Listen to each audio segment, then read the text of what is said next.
बिस्मिल्लाहिर्रहमानिर्रहीम, अस्सलाम वालेकुम नाज़रीन, आप देख रहे हैं प्रोग्राम सिटी एट 10। मैं हूं आपकी मेज़बान अन्ना यूसुफ। उम्मीद है जी आप ठीक ठाक होंगे। आजकल जब सुबह उठो तो तब आपको यही ख्याल आ रहा होता है कि अच्छा जी बारिश तो नहीं हो रही है, रात बारिश तो नहीं हो गई, क्योंकि अब जिन लोगों ने सुबह दफातर में टाइम पे पहुँच अपनी अपनी दुकानों पे जाना होता है, सबको ऑब्वियसली फिर टाइम का थोड़ा सा मार्जिन रख के निकलना पड़ता है। तो सुबह उठते मैं तो सबसे पहले विंडो साइड पे करके ये देखती हूँ कि बारिश तो नहीं, नमाज के टाइम पे सबसे पहले देखती हूँ बारिश तो नहीं, ताकि आप अपने आप को उसी तरह से मेंटली भी प्रिपेयर कर लें और थोड़ा सा टाइम से पहले घर से निकल जाएँ। ऑल्दो जब आके अखबार पढ़ा तो पता ये चला कि जी एक बार फिर से बारिशें भी होंगी और फिर झक्कड़ की जो है वो मट्टी का उसकी प्रेडिक्शन की गई है। सो अल्लाह ताला से रहम भी मांगना चाहिए, अल्लाह ताला अपना खुसूसी करम करे। बाय द वे जुमे का दिन है, अपनी दुआओं में हम सब लोगों को याद रखें जी, अपने मुल्क की सलामती के लिए खुसूसी दुआएं करें जी। प्रोग्राम के आगाज़ की तरफ चलेंगे। राव दिलशाद हुसैन साहब और इरफान मलिक साहब हमारे साथ मौजूद है। खबरों की तरफ जाएंगे, लेकिन कुछ ये जो मौसमी तब्दीलियाँ हो रही हैं इस पर बात कर लेते हैं, फिर आज की पहली खबर की तरफ चलते हैं, इसी से रिलेटेड है। अस्सलाम वालेकुम। वालेकुम सलाम। राव साहब, एमरजेंसी का नफाज किया जा रहा है, हम पहली खबर की तरफ भी आ जाते हैं। मानसून के ज़बरदस्त स्पेल की पेश गोई है, ज़बरदस्त। मुझे थोड़ा सा ना इसको इमरजेंसी भी कहा जा रहा है, ज़बरदस्त भी कहा जा रहा है। ज़बरदस्त पॉजिटिव वाली सेंस होती है ना। एग्जैक्टली ये क्योंकि अर्बन फॉरेस्ट के हवाले से तो अलर्ट ऑलरेडी जारी किया जा चुका है और अर्बन फ्लडिंग की सूरत हाल अगर आपने स्क्रीन्स देखी हो डे बिफोर यस्टरडे और ख़ास तौर पर आखिरी जो 48 घंटे थे, रावलपिंडी डिवीज़न पूरा आपको वाकई में अर्बन फ्लडिंग जो वो नज़र आएगी। तो इस हवाले से तैयारियां तो की जा रही थी, लेकिन उसके बावजूद ये जो अनप्रडिक्टेबल रेनिंग है ना, ये तो दूसरे शहरों में जो सूरत हाल है देख के कल हमारे साथ डीजी रेस्क्यू कहीं पर क्लाउड बस्टिंग है, कहीं पर खौफनाक कुछ है और बड़ी बड़ी और ये कुदरती आफात हैं, इस पे किसी का बस नहीं है। नहीं, इस पे मैं आप कुदरती आफात तो मैं नहीं, मेरा नहीं ख्याल टाइमली रिस्पॉन्ड किया जा सकता है, इस पे टाइमली रिस्पॉन्ड इसके हम खुद जिम्मेदार हैं। हमने मौसमियाती तब्दीलियों को संजीदा लिया ही नहीं। पिछले 15 साल से अगर आप देखें तो बराक ओबामा से पहले की बात हो रही है, ये क्लाइमेट चेंज की कॉन्फ्रेंसेस दुनिया में और उसमें पाकिस्तान टॉप 10 में है। तो उसके हवाले से हमने क्या किया, हमने बस ये किया कि एक दूसरे को गालियां कितनी निकालनी है, एक दूसरे का गिरेबान कैसे खींचना है, एक दूसरे को डिफेम कैसे करना है, एक दूसरे को की तज़हीक कैसे करनी है, हमने तरक्की की है इस सेंस में। और जो आपके सामने हालात सारे, बहुत सारा काम करने की ज़रूरत थी। अब जब वो ट्री सुनामी आपको याद होगा शुरू किया गया, उसके समरात अब तो मिल जाने चाहिए थे ना 12 साल में, उसके समरात भी नहीं मिले। उसके बाद फिर जिस तरह से डिफॉरेस्टेशन आपने की है और जो अर्बनाइजेशन की तरफ आप बड़ी तेज़ी से बढ़े हैं, ख़ास तौर पर आखिरी 2 जो डेकेड्स हैं, इसमें अगर आप अंदाजा लगाएं तो आपके लाहौर में थोड़ा वजूहात बता रहे हैं, बैकग्राउंड ये बना आपके लाहौर में, मुझे जो आफत सर पे है ना उसका जिक्र करना है, उसके लिए हमारी तैयारी क्या है ये बहुत मैटर करती है। जानों पे जाने जा रही हैं, तैयारियां हर दफा होती हैं। पीडीएमए है, नेशनल लेवल पे एनडीएमए है और फिर डिस्ट्रिक्ट्स में जो डिस्ट्रिक्ट इस तरह से अथॉरिटीज है वो अलर्ट तो रहती हैं ना, लेकिन मसला ये है कि इस जिस तरह की सूरत हाल माजरत के साथ कल आपने खबर दी थी सीएम साहिबा ने जो है वो लिस्ट तलब कर ली है। अभी तक अगर हम लिस्टें तलब करने पे है ना कि मखदूश इमारतें कितनी हैं तो फिर यही होगा, छतें भी गिरेंगी, जानें भी जाएंगी। मैं ना आपसे इस बात से इख्तिलाफ करूंगा। आप ये जो कहती है ना राव साहब की खबर, ये राव साहब की खबर नहीं होती, ये प्रेस रिलीज आती है तो बेचारे राव साहब दे देते हैं, इसमें राव साहब का लिखा होता है ना, आपकी खबर होगी मैं आपकी खबर कहूंगी, लेकिन जो मेरी खबर होगी वो खबर होगी।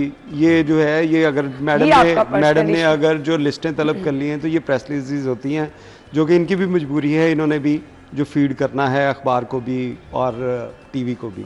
लेकिन इसके साथ अगर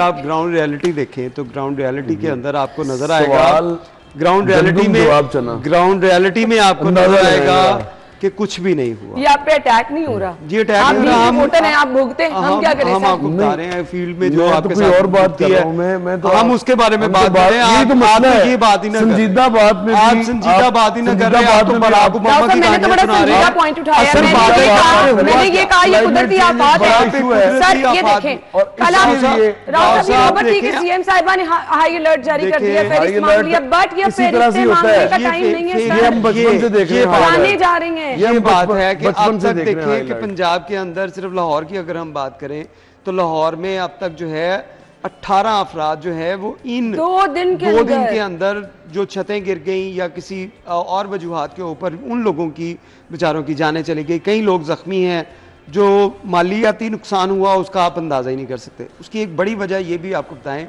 कि ये जो आपने हाउसिंग सोसाइटीज़ के नाम के ऊपर जो शजरकारी का जो खत्म किया, यही होती है, वही होती है। मैं उसी की बात कर रहा हूँ। उसकी तरफ इन्होंने किया क्या, उन्होंने किया क्या, हम वही बात कर रहे हैं। लिस्टों की खबर तो आप दे देते हैं, लेकिन आप ये नहीं बताते, आज तक हमने आपकी कभी खबर नहीं पड़ी कि उन्होंने किया क्या। आप सिर्फ यही बताते हैं कि उन्होंने लिस्टें मांगी क्योंकि वो प्रेस रिलीज होती हैं, तो आपकी भी मजबूरी है। लेकिन असल बात ये है, यही बात आप कर रहे हैं ना, लेकिन कभी आपने कोड नहीं की, ना खबर दी, ना कभी आपने अखबार में ये चीजें लिखी। हजारों खबरें, हजारों खबरें आपने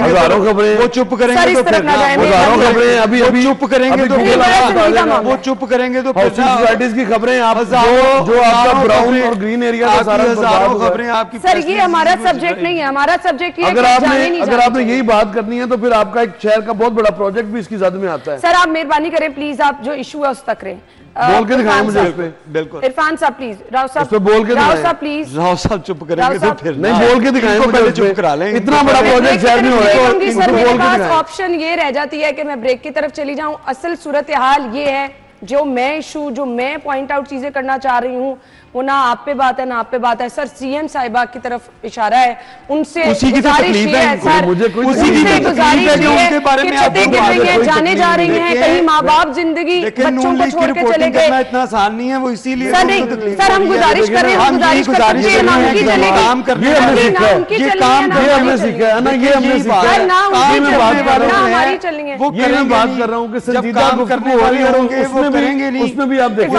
ये हमने सीखा है। इरफान साहब थोड़ा सा टाइम आप दे दें, ये हमने सीखा है, थोड़ा सा टाइम आप दे दें। इनको टाइम दिया, ये बराक ओबामा की कहानियां मैं क्लाइमेट चेंज को क्यों ना करूं, हम यही बात कर रहे हैं कि मैं आप लोगों से नहीं बात करती, मैं बात करती हूं, क्लाइमेट चेंज आप लोगों ने इत्तेफाक नहीं करना सर, माजरत, अपनी अपनी अपनी राइट की बात क्यों ना करूं। क्लाइमेट चेंज का इशू है, इसके अंदर ये मैन मेड क्राइसिस है। ये मैन मेड क्राइसिस है। सवाल कर किसने मीट करना है? क्लाइमेट चेंज के चैलेंजेस से किसने निपटना है? सब जिम्मेदार हैं। आपके पास डिपार्टमेंट्स हैं, माहौलियात है, आप किसी एक को पिन पॉइंट नहीं कर सकते, इसमें सभी लोग जिम्मेदार हैं। अब दोनों प्लीज अपना टाइम ले। 2 दिहाइयों में जितनी हुकूमतें आई हैं वो जिम्मेदार हैं, मैं तो ये बात कर रहा हूँ। आप 2 दहाइयों में हुकूमतें नहीं, उनको टाइम देने थे, फिर मैं आपको इनको इन्होंने बड़ा टाइम दिया। मैं जिम्मेदार हूं, मैंने आप तो देखें बचपन से आप देख रहे हैं मुस्लिम लीग नून की हुकूमत है, आप बात करें कि उसने कुछ नहीं किया। आज ये 2 दहाइयों में 2 हुकूमतों की बातें ना करें, आप इस हुकूमत की जानिब से बात करें कि इस हुकूमत ने अपने पिछले और गलत रंग देने की पिछले अदवार के अंदर या इस अदवार के इस दौर के अंदर इन्होंने क्या किया, इसके अंदर गलत रंग देने की कोशिश नहीं कर रहे। आपका बोलना बनता है क्योंकि आप मुस्लिम लीग नून के बीट के रिपोर्टर हैं, तो आप तो इस तरह की बातें करेंगे, आपको बुरा लगेगा, लेकिन हकीकत यही है कि इन हुकूमतों की तरफ से कोई काम नहीं किया गया। आप ये रिपोर्टर हैं तो आप ये नहीं करेंगे भाई, तनख्वाह हमें ये तो नहीं दे रहे, हम तो काम कर रहे हैं। यही तो इनको समझाने की कोशिश कर रहे हैं, यही तो समझाने की कोशिश कर रहे हैं कि इनकी तरफ से कुछ नहीं किया गया, इनकी तरफ से, इस गवर्नमेंट की तरफ से कुछ नहीं किया गया। समझ जाए ना, लोग 16 अफराद की जाने चली गई। ये होता है यहाँ बैठ के जब आप ये खबर पढ़ते हैं, मैं क्या कह रहा हूँ कर रहे हैं, मैं क्या कह रहा हूँ बहुत अच्छा हुआ यहाँ पे बैठकर मैंने ये क्या क्लाइमेट चेंज की वजह से हुकूमतों ने क्या किया, हुकूमतों ने क्या बरसाती नालों के लिए कोई इकदाम किए, शजरकारी के लिए कुछ किया, ग्रीन एरिया जो खत्म किया गया उसके लिए कुछ किया गया, उसके बारे में बताएं। उसके बारे में अगर किया गया होता, छोटे छोटे डैम बनाए होते, पूरा पंजाब है आपके पास सिर्फ लाहौर नहीं है। आप लाहौर में आप वासा के लिए काम करना शुरू कर देते हैं, आप उसके लिए जो मेजर जो बड़े प्रोजेक्ट हैं उसके लिए काम क्यों नहीं किया जाता, उसके लिए फंड्स क्यों नहीं रखे जाते। यहाँ पे जब भी बरसात आएगी, जब भी ऐसा मौसम आएगा, जब भी कोई जो आफात आएंगी तो उसके बाद कहा जाएगा लिस्टें मंगवा ली गई हैं, लिस्टें मंगवा ली गई हैं और तमाम इदारों को हाई अलर्ट कर दिया गया। जब ये इदारे हाई अलर्ट होते हैं, जब इनका काम है पहले हाई अलर्ट होना, कि अभी जाने भी चले गए, हम यहाँ तक महदूद, हम अभी तक यहाँ पे हम ये कह रहे हैं कि जी हम कह रहे हैं छोटा मुफ्ती बाकर में कल जो छत गिरी उसको मकदूश करार दिया गया था, बस हमने ये काम किया, वहां जाने चले गई। अगर मुझे इजाजत मिल जाए तो आपकी इजाजत है। अच्छा, ये फहरिस्त हर साल एक फहरिस्त निकलती है मखदूश इमारतों की, और मूनसून से कबल उनको अपना काम डिपार्टमेंट जो है वो इस हद तक तो जरूर करता है कि नोटिस भिजवा देता है, और नोटिस भिजवाने के बाद उनकी बजाय इसके कि उसको इंतजार करते हैं कि वो गिरे। हाँ, फिर इंतजार नेग्लिजेंस है, ये नेग्लिजेंस है। किसकी नेग्लिजेंस है? इसमें डिस्ट्रिक्ट एडमिनिस्ट्रेशन की भी नेग्लिजेंस है, डिस्ट्रिक्ट बाद में आती है, और हुकूमत वक्त की भी नेग्लिजेंस है। इस पर एग्जीक्यूशन क्यों नहीं हुई? अगर जो आपने नोटिस सर्व किए, जाहिर है उन इमारतों को, और ये चंद साल पहले तो इनकी तादाद तकरीबन 400 समथिंग होती थी। अगर अब मैं सवाल आपसे कर लूं, मैं बड़ा सीएम साहब के इस इक़दाम को अप्रिशिएट करती हूं, मैं उनकी फैन हूं, मैं ऑनेस्टली स्पीकिंग, मैं उनके इस इक़दाम को, जितनी तेजी से घर बना रही हैं, अपना घर अपनी छत स्कीम, बड़ी अच्छी बात है, मैं अप्रिशिएट करती हूँ। जो लोग घर के होते हुए उन्हीं घरों की जद में आके अपनी जानों से जाते जा रहे हैं, सीएम उनके लिए भी कुछ कर ले सर। उनके लिए फंड रखा गया ना, गुजारिश है कि माजी में उनको माली इमदाद दी जाए। माजी में हमने ये देखा है कि छतें गिरने के वाकयात और मानसून में अगर करंट लगने के इस तरह से वाकयात रिपोर्ट होते थे तो उनके लिए एक माली इमदाद हो भी रहे हैं सर, यही हो रहा है। डेफिनेटली ये होंगे, आप ये होना है, क्योंकि ये इदारे नहीं तो क्या ये इदारे, ये हुकूमत नाअहल है, होते रहेंगे ये इदारे और ये हुकूमत नाअहल है, इसके ऊपर बात नहीं करेंगे। ये यही कहेंगे कि नहीं वो लिस्टें मंगवा रहे हैं। अभी तक उन्होंने एक बात कहा कि गवर्नमेंट की नाअहली है, गवर्नमेंट की जो है वो किसी गवर्नमेंट की नहीं, हम ये किसी की प्रायोरिटी नहीं है। ये यही बात है प्रायोरिटी, और आगे भी मुझे प्रायोरिटी के अंदर आपके घर, यही बात है। आपका या मेरा अगर घर बुसीदा है, मुझे नोटिस आता है, मैं फिर भी खाली नहीं करता, तो स्टेट किस नाम की है? गली में जाके रह ले, राव साहब सड़क पे जाके राव साहब बस कर दे, जिन लोगों की जाने चलेगी उनके साथ ऐसा ऐसा खिलवाड़ ना करें। हुकूमत के लिए कोई मसला है, किसी को इमारत से निकाल के अपनी छत दे रहे हैं, किसी और जगह के ऊपर रखें, उनको किसी और जगह पे शिफ्ट करें। अब सोल्यूशन बता रहे हैं, हम यही बता रहे हैं। आप जो घर बना रहे हैं उनमें इन मखदूश इलाकों के जो घर हैं, मखदूश घरों में इमारतें, उनके घरों को उनके जो मकीन है उनको वहां पे शिफ्ट करें, फोर्सली शिफ्ट कर लें, आपके उनकी जाने तो बचाएं। जब आपकी प्रायोरिटी ये चीजें नहीं होंगी, सिर्फ आपकी प्रायोरिटी योगी के पैनल्स के ऊपर, आपको अंदाजा वही बात है, आपके घर से आपका नहीं अंदाजा इस बात का, मैंने कर दिया जाएगा, मैंने ये किया हुआ है कवर, मैंने ये कवर किया हुआ है, आपको नहीं पता। आपको लगता है कि ये 400 घरों के आगे हुकूमत नाअहल है, नाकाम है, कमजोर है, आप ये कहना चाह रहे हैं? नहीं, इसका मतलब और क्या हो सकता है? तो आप इसके ऊपर बात क्यों, इसका और क्या मतलब हो सकता है? क्यों नहीं निकालते? आप कहते हैं वो नहीं निकलते, अगर वो नहीं निकलते, आप तो कह रहे हैं, आप तो कह रहे हैं वो लोग नहीं निकलते और इसी वजह से अगर अगर उनके जख्मों के ऊपर नमक डाल रहे हैं, उनको निकाल के उनको हल बता दें। क्या क्या नंबर एक, अब तो पानी सर से गुजर गया, बारिशें हो रही हैं, सीधा मकान है, लोग रह रहे हैं। ये कोई पहली मर्तबा मानसून नहीं आया, इसने हर 10 माह के बाद, ये 9 माह के बाद ये सर्कल ने रिपीट होना है। ठीक है, अब आपको क्या करना है आइंदा इसके हवाले से, और मुझे डर है कि कोई अलग से डिपार्टमेंट ना बन जाए इसका भी मौजूदा डिपार्टमेंट, क्योंकि हल यही एक कंसीडर किया जाता है। गुजारिश ये है कि इसके लिए आपको अपनी रिट को इस्टेब्लिश करना है, खास तौर पर डिस्ट्रिक्ट एडमिनिस्ट्रेशन को। जो सबसे ज्यादा मखदूश इमारतें अगर बात करें आप, तो आपको दाता गंजबख्श जोन के एरिया में मिलेंगी, जिसमें कि सारा ये शहर का ज्यादा एरिया आता है, और दूसरा है वर्ल्ड सिटी अथॉरिटी। ये दो ऐसे जहां पर मखदूश इमारतों की तादाद 4-5 साल पहले तो ये 400 समथिंग होती थी, और अब तो ये यकीनन बहुत बढ़ गई होंगी। होता ये है कि वर्ल्ड सिटी अथॉरिटी में भी आप ना मसले की जड़ की तरफ नहीं जा रहे। अगर कोई करवाना भी चाहता है ना कोई अपने घर को ठीक, तो वर्ल्ड सिटी अथॉरिटी उसमें रुकावट बनती है, ये भी मसला है। लेकिन पता नहीं उसके साथ वर्ल्ड सिटी अथॉरिटी के साथ आपको कोई पर्सनल क्लैश है। इदारे अगर काम नहीं कर रहे तो इसमें एक इदारे को कहने का, अगर आप स्टेट जो है यहाँ पे अगर सीसीडी को बना सकती है, पीरा को बना सकती है कि जी आप फौरी तौर पे अथॉरिटी ना बनवाएं, कि फौरी तौर पे आप चीजें सही करवाएं, वही चीजें करवाएं। सुन ले, अब बात सुन ले, अगर ये चीजें करवाई जा सकती हैं तो क्या उन घरों को खाली नहीं करवाया जा सकता? क्या उसके लिए आप जो गैर कानूनी सोसाइटियां बना रहे हैं उनको खत्म नहीं कर सकते? आप क्यों नहीं कर सकते? क्योंकि आपकी प्रायोरिटी में चीजें शामिल नहीं है। गैर कानूनी ये चीजें आपकी प्रायोरिटी में जब शामिल होंगी तब आप कह सकेंगे कि हुकूमत की तरफ से जो ये इस किस्म के मौसमियाती तब्दीलियां हो रही हैं, इसके लिए काम किया गया। काम सिर्फ क्या किया गया, जो हाई कोर्ट के अंदर कमीशन बनाया उसके अंदर सिर्फ जो रिपोर्ट जमा करवाई जाती है कि हमने। देखिए इरफान साहब, खबर तो ये होनी चाहिए थी रेन इमरजेंसी नाफिज हुई है, दफा 144 नाफिज हुई है, अलर्ट जारी किया गया तो फौरी तौर पर उन मकानात को खाली करा लिया गया, उनको सेफ जगहों पर मुंतकिल लोगों पर। ये खबर होती तो हम समझते। जाने चले गई, हमने कुछ नहीं सीखा, सिर्फ अलर्ट और इमरजेंसी नाफिज की है। तो इससे क्या होगा, बस अल्लाह ताला ही रहम करे। हम ब्रेक ले लेते हैं, इस गुफ्तगू का कोई हल नहीं निकलने वाला, मुझे समझ नहीं आ रही हम इंतजार किस चीज का कर रहे हैं। ब्रेक के बाद आते हैं।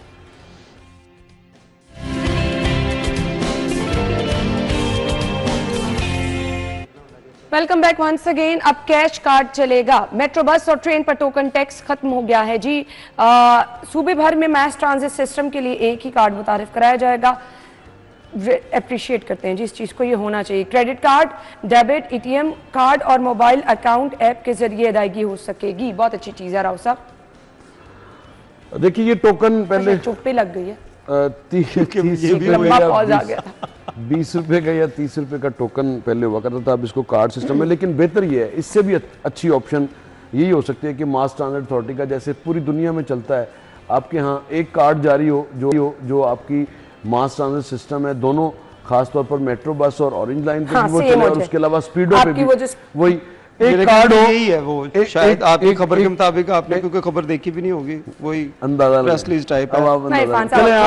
चले आप बता दें, मेरे ख्याल में ये वही है, ये वही है इस खबर के मुताबिक। तो देखें वो कह रहे हैं आपके अपने कार्ड से भी आप दे सकते हैं, ये वही चीज है, पेमेंट कर सकते हैं आप उसकी, यानी कि आप उसकी ऐप यूज करेंगे, आप उसकी ऐप से भी पेमेंट कर सकते हैं, आपका क्रेडिट कार्ड से, डेबिट कार्ड से पेमेंट कर सकते हैं। लेकिन मैं ये बात कर रहा हूँ, ये भी दुरुस्त है, मगर अगर बेहतर ये है कि सबके पास एक ही कार्ड हो तो ये कार्ड वही कार्ड आपका। आप इस खबर के अंदर अगर आप देख लें, आपने अगर प्रेस रिलीज पढ़ ली हो तो उसमें यही बताया गया है कि ये कार्ड जो है ये तमाम बसों के ऊपर चलेगा, तमाम सरकारी जो बस चीजें हैं उनके ऊपर ये चलेगा, यही वो बता रहे हैं। आपने प्रेस रिलीज दरअसल गौर से पढ़ी नहीं, उसमें यही लिखा गया है। उन्होंने ये बात की है, आपने सुनी नहीं गौर से। नहीं, आपने यही बात की है कि ये होगा।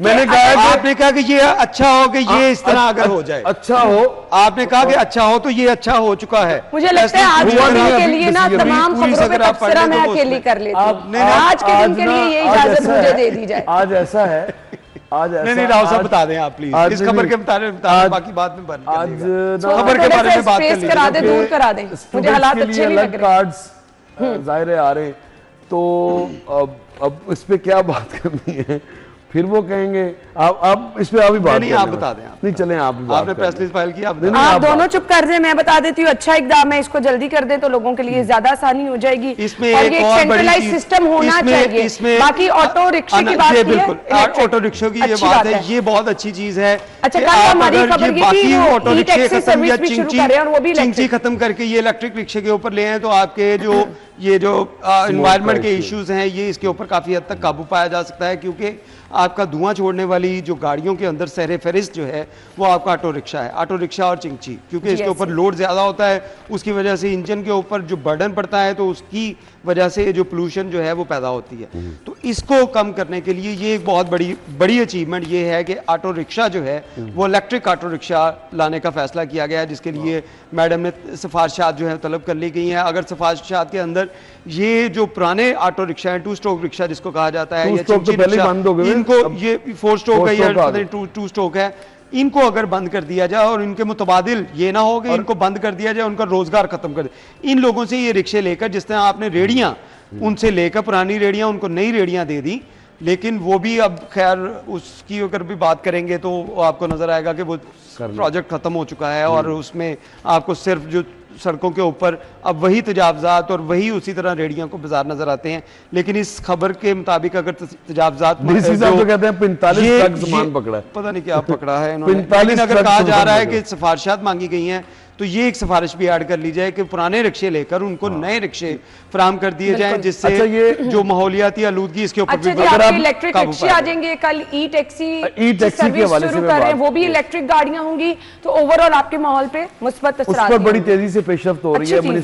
मिनिस्टर ट्रांसपोर्ट बिलाल अकबर खान जो है वो इस पे इन सारी चीजों को कर रहे हैं। और मोस्ट लाइकली कि आपका विद इन मंथ और 2 मंथ इसमें इसका एक्सपेरिमेंट होने जा रहा है। आपकी जो ई टैक्सी सर्विस है वो शुरू होने जा रही है।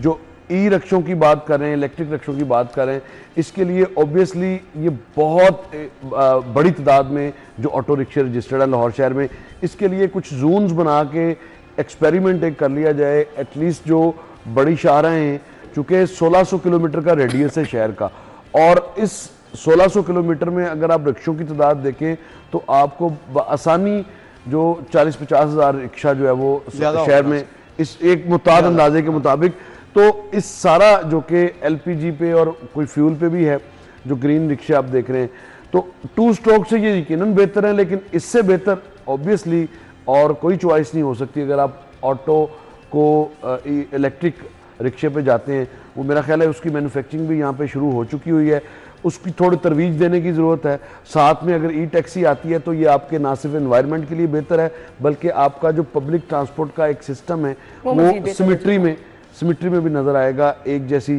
चीज़ें और जिस तरह से एफर्ट रेडी के हवाले से की गई, उसके समराद आने चाहिए थे, लेकिन अब वो ज़ाहिर है फुटपाथ इनक्रोच्ड तो हुए, सिर्फ इसलिए सेक्रीफाइस पेडेस्ट्रियन का राइट हुआ कि कम से कम इनको एक सिमेट्री नज़र आए।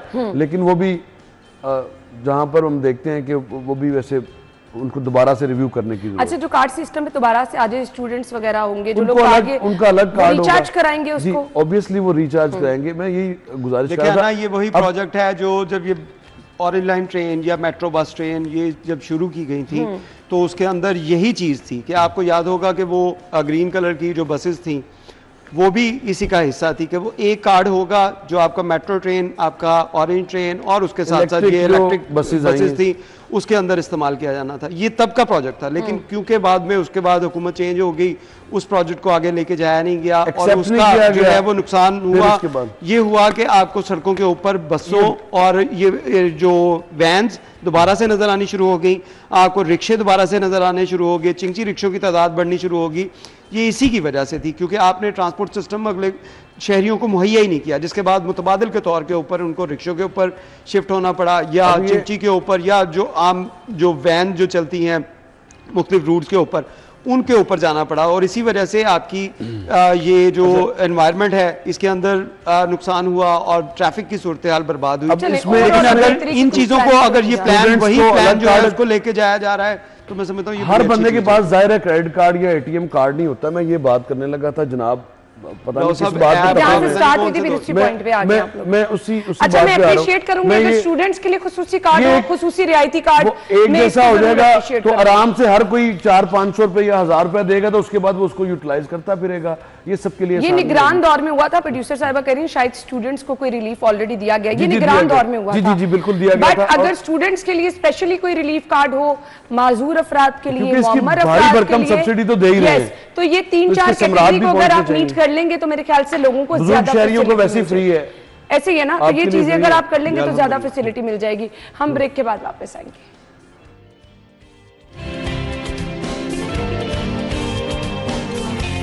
मैं परेशान हूँ और ये चीजें वाकई ही मुज़ायका खेज। अब तो मुझे लगता है जहाँ कहीं आप जाएंगे परेशान हो, मुस्कुरा के नहीं, जैसे मैं मुझे हंसी आ रही है इस बात पे, जैसे पालतू कुत्ते घरों में, सॉरी कह रही हूँ, आवारा कुत्ते नजर आते हैं, मुझे आवारा शेर ही ना बाहर फिरते नजर आना शुरू हो जाए। वो मिसाल शेर आ गया, ये तो आ ही जा रहे हैं, एक के बाद एक आई जा रहे हैं, तो क्या करें। समनाबाद, घर से शेर बाजियाब, मुकदमा दर्ज, दुबई में मुकीम शहरी उमर ने 1 साल से घर में। अच्छा जी, इसके लिए प्रॉपर लाइसेंस लेना पड़ता है और वो जगह देखी जाती है कि आपकी उसके अकॉर्डिंग है भी या नहीं। ये सोशल मीडिया, ये टिकटॉक, इसने तो तबाही मचा दी है। लोग टिकटॉक बनाने की खातिर, सोशल मीडिया पे लोगों को दिखाने की खातिर पता नहीं क्या क्या घरों में रखी जा रहे हैं। इरफान साहब, बात बिल्कुल ठीक है। और इसके हवाले से अगर आपको ये बताएं कि आपने थोड़े दिन पहले जो एक वाकया देखा था जिसके अंदर खातून के ऊपर खातून को जख्मी कर दिया, बच्चे जख्मी हो गए थे, वो तो हुए थे। लेकिन इस वाकये के बाद जो है, इसके बाद वज़ीर आला पंजाब ने नोटिस लिया और तमाम जो ऐसे अफराद जिनके पास शेर थे उनको वाइल्ड लाइफ को कहा गया कि इनको पकड़ लें। अच्छा, अब इसके शेर बाद भी बड़े होते हैं, अच्छे खासे बड़े वाले। शेर देखे वाइल्ड कैट है, ये आपने बच्चा रखा, उसके बाद इसने ये 2 साल की उम्र में पूरा जवान हो जाता है, पूरी अपनी हाइट के ऊपर चला जाता है, उसका वजन जो है वो बढ़ता जाता है, और जूं इसका जो है वो अरसा ड्यूरेशन बढ़ती जाएगी, इसकी एज इसकी बढ़ती जाएगी, उसके बाद इसका फैलाव और हुजम इसका बढ़ता जाएगा। इसके लिए प्रॉपर तरीका क्या होता है जी? आपको वाइल्ड लाइफ से एक वो... अच्छा हाँ, मैं वही आपको बताने लगा था कि वज़ीर आला पंजाब ने कहा कि पंजाब पूरे से जहाँ पे ऐसे लोगों ने घरों के अंदर शेर रखे हुए हैं उनको पकड़ लिया जाए। अब इसके अंदर 2-3 जो है वो इश्यूज सामने आए। इसमें इश्यूज सामने ये आए कि ये तमाम वो लोग हैं जिनको हुकूमत की तरफ से, वाइल्ड लाइफ अथॉरिटी की जानिब से, डिपार्टमेंट की जानिब से उनको लाइसेंस दिए गए। लाइसेंस, अब उनकी लाइसेंस की तादाद आप देखें वो 584 के करीब लाइसेंस की तादाद है। 584। अच्छा, लाइसेंस वाज़े रहे उन लोगों को मिलते हैं कि जो प्रॉपर अपनी जगह शो करते हैं जहां पर उसको रखना होता है शेर को। बिल्कुल लाइसेंस, और वो रिहायशी इलाकों से बहुत दूर होते हैं। देखिए लाइसेंस वैसे दिया ही नहीं जा सकता। लाइसेंस देने के लिए अथॉरिटी जब भी आपके पास आएगी तो आपका एनवायरनमेंट देखेगी कि आपने उस शेर को कहाँ पे रखना है, उसके लिए आप प्रॉपर, आपके पास जगह है कि नहीं, उसके लिए आपके पास प्रॉपर इंतजामात हैं कि नहीं, सेफ्टी के इंतजामात क्या हैं, ये सारी चीज़ें देखने के बाद जो SOPs हैं, ये मैं सिर्फ उसकी बात कर रहा हूँ, मैं ये नहीं कह रहा कि इसके ऊपर इंप्लीमेंट होता है, मैं कह रहा हूँ SOPs ये हैं कि वहाँ पे सारी चीज़ें देखने के बाद आप उस शख्स को जो है लाइसेंस जारी करते हैं, उसके अंदर वो ब्रीड करवाए या उसके साथ साथ वो अपने शौक के लिए रखे। ये दोनों चीज़ें सेपरेट हैं, दोनों सेपरेट जो है लाइसेंस दिए जाते हैं। लेकिन अब हुआ ये कि हुकूमत वक्त की तरफ से, क्योंकि अब कह दिया गया कि जी इन सारे शेरों को निकाल लिया जाए, शेरों को लेके आया जा रहा है। अब शेर जो हैं जिनकी तादाद 40 से ज़ायद हो चुकी है, जो पकड़े जा चुके हैं, जिसमें बच्चे भी हैं शेरों के, ये पंजाब से पकड़े गए, लेकिन 584 में से अभी तक आप देखें सिर्फ 40 पकड़े गए। उसकी एक बड़ी वजह यह है कि ये तमाम वो लोग हैं जिनको आपने खुद लाइसेंस एक तो जारी किए, उसके बाद इन लोगों को अगर आप वापस लेने जाएंगे, इनको वापस लेके आएंगे शेरों को, तो शेरों को आपने रखना कहाँ पे है, ये एक बहुत बड़ा मसला बना है। लाहौर सफारी जू के अंदर कुछ शेर रखवाए गए, कुछ शेर बहावलपुर जो हैं वहाँ पे बहुत बड़ा सफारी जू है, वहाँ पे उसको मुंतकिल किया गया, लेकिन उसके साथ साथ शेर रोज़ाना की बुनियाद के ऊपर 8 से 10 किलो गोश्त भी खाता है। वो कौन देगा? इस डिपार्टमेंट के लिए पास अभी पैसे नहीं है, फंड नहीं है, तो ये भी एक बहुत बड़ा इशू है। इसी वजह से ये कार्रवाइयाँ अभी बहुत जो है वो लिमिटेड हैं। देखिए 584 आपने लाइसेंस जारी किए, उसके बाद आपने ब्रीड की इजाज़त दी, ब्रीड के बाद अब शेर जो है पंजाब के अंदर अगर बात की जाए तो ये 800 से 1000 के करीब एहतियात, जो मुख्तात अंदाजे के मुताबिक 800 से 1000 के करीब शेर जो है वो पंजाब में लोगों ने घरों में रखे हुए हैं। इतने आपके पास जंगलों में नहीं होंगे, पाकिस्तान के जंगल जहाँ पे भी हैं वहाँ पे इतने शेरों की तादाद नहीं है। तो और शेरों का एक और बड़ा मसला भी है कि ये शेर, जंगल भी हैं, राव साहब इस तरह ना करें। अब जो शेरों की भी अगर बात करें, ये शेर जिस किस्म के हैं, ये शेर इन शेरों की नस्लों के अंदर सबसे लो क्लास जो है वो नस्लें हैं। इसी वजह से आपका ये जो डिपार्टमेंट है ये इन शेरों को एक्सपोर्ट भी नहीं कर सकते, आप इन शेरों को किसी बाहर ममालिक में भेज भी नहीं सकते। अच्छा। और ना आप इनको किसी को गिफ्ट दे सकते हैं, वो कहते ये थका सा शेर आप हमें गिफ्ट देने के लिए आ गए हैं तो ले जाएं इसको, हम यहाँ पे नहीं रखते। क्योंकि ये शेर जिस दौर में आए थे तब एक नवाजने के लिए, और वो शेर वहाँ पे जो एक्स्ट्रा हो गए थे तो यहाँ पे भेज दिए गए थे, जिसके बाद इनकी ब्रीडिंग शुरू हो गई और ये सारे मामलात देखें। आपके पास जो शेर हैं, इस शेर की भी अगर हाइट देखें, शेर आपने जंगल में जो बब्बर शेर हम नेशनल ज्योग्राफिक चैनल पे जो देखते रहे हैं, वो बड़े बड़े शेर और उनके खदोहाल जो है वो लगते थे क्योंकि वो वाइल्ड एनिमल था। लेकिन यहाँ पे जो शेर हैं ये बेचारे, इनकी नस्लें भी वो बड़ी जो लो क्वालिटी की हैं, और इसी वजह से ना तो आप बाहर भेज सकते हैं। अब इसका हल यही है कि आप वो तमाम पहले लाइसेंस कैंसिल करें। अभी तक लाइसेंस कैंसिल नहीं किए गए, यही बात है ना। ये मुकदमा भी गलत है ना कि अब आप ये मुकदमे की इन्वेस्टिगेशन करने के बाद जब कोर्ट में जाएंगे, कोर्ट में जाके आप बताएंगे कि हमने खुद लाइसेंस इसको जारी किया, उसके बाद फिर डिपार्टमेंट फंसेगा कि आपने इस शख्स को समनाबाद के इलाके में छोटे से एरिया के अंदर आपने इसको घर में शेर रखने की इजाजत दे कैसे दी?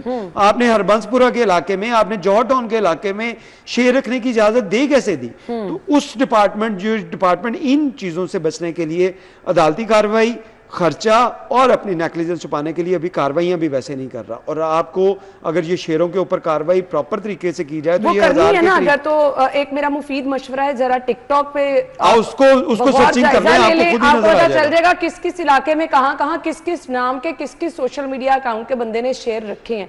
अलबत्ता ये तो मजाक बन गया, वो कहावत भी कोई ना कि शेर आ गया, क्योंकि अब तो हर जगह ही शेर नजर आते जा रहे हैं, किसी वक्त भी गली में से निकल सकते। वही ना, बड़े हादसे से बचना अगर आपने, किस तरह खातून पे शेर लपका, फिर वो जो हमने वो बागवानपुरा वाली साइड पे, शालीमार वाली साइड पे, वो तो किस तरह घूम रहा था शेर पूरा, और एक वो मैं कहती हूँ खौफ की फिजा थी।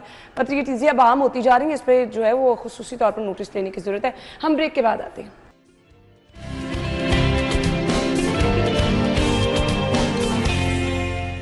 Welcome back once again. खबर यह है कि चीनी की बढ़ती कीमतों को ब्रेक लगाने का मिशन है। 4 माह के लिए चीनी की कीमत 173 रुपये फी किलो मुकर्रर। हर टीवी चैनल पर कल मैं 9 बजे की रात को खबरें देख रही थी। चीनी का मामला एक बार फिर से बुरी तरह से सर उठा चुका है और माफिया सर उठा चुका है। आई डोंट थिंक सो किसी कंट्रोल में आने वाला है। राव साहब, आपने दुरुस्त बात की है। आजकल ना सोशल मीडिया पर अगर आप यकीनन आपकी नज़र से गुजरा होगा, 1972 का अखबार है और उसमें भी चीनी चोरों का तज़किरा है। अब ये बहुत बड़ी तादाद नहीं है, ये बहुत बड़ी तादाद नहीं है।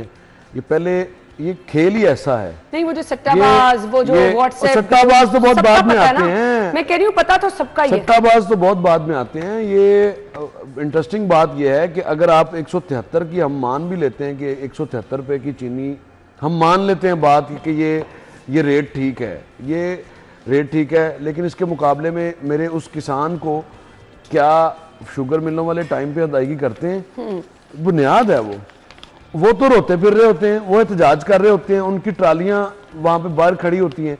और ये sugar mills association, sugar mills मालकान और सट्टाबाज, ये एक ऐसा इत्तेहाद है जो कि जिसको कि हम दुनिया में मजबूत इत्तेहाद कौन से हैं, इसराइल, अमेरिका, बरतानिया, तो ये मेरा ख्याल है ये पाकिस्तान में अगर इत्तेहादों की बात करें तो ये सबसे मजबूत इत्तेहाद है। ये हर गवर्नमेंट में है, ये हुकूमतें बनाते और गिराते हैं। ये पहले एक्सपोर्ट करवाते हैं, फिर इंपोर्ट करवाते हैं, और एक्सपोर्ट करके भी इनको फायदा होता है। और जब इंपोर्ट आती है तो इनकी जो पड़ी पड़ी चीनी है उसको सिर्फ एक पैनी का जंप भी लग जाना, एक पैनी का, यहाँ पे तो हमने देखा कि 100 रुपए तक भी इन्होंने बढ़ाई है इनको कोई। और सारे शुगर के मरीज हैं, सारा शुगर माफिया, सारे शुगर के मरीज हैं, और पता नहीं निकालना क्या चाहते हैं। आईपीपीज और शुगर माफिया, ये 2 सेक्टर्स ऐसे हैं जो इस तरह नोच रहे हैं इस मुल्क को, इस तरह नोच रहे हैं कि जिस तरह सवाब का काम समझ के। और इनकी अगर आप इनकी हालत ज़ार देखें तो आपको फिर अंदाजा हो जाएगा कि यार ये इतना पैसा कमाने के बाद ये कर क्या रहे हैं। और माशाल्लाह सब लोग वेल ऑफ हैं, और हेलीकॉप्टर्स हैं, फिर माशाल्लाह से सबको अल्लाह ताला ने दुनिया की हर नेमत से, ना सिर्फ इस मुल्क में बल्कि अगर आप बात करें दुबई, अमेरिका, कनाडा, यूके, हर जगह पे बेहतरीन आसाइशात से नवाजा हुआ है।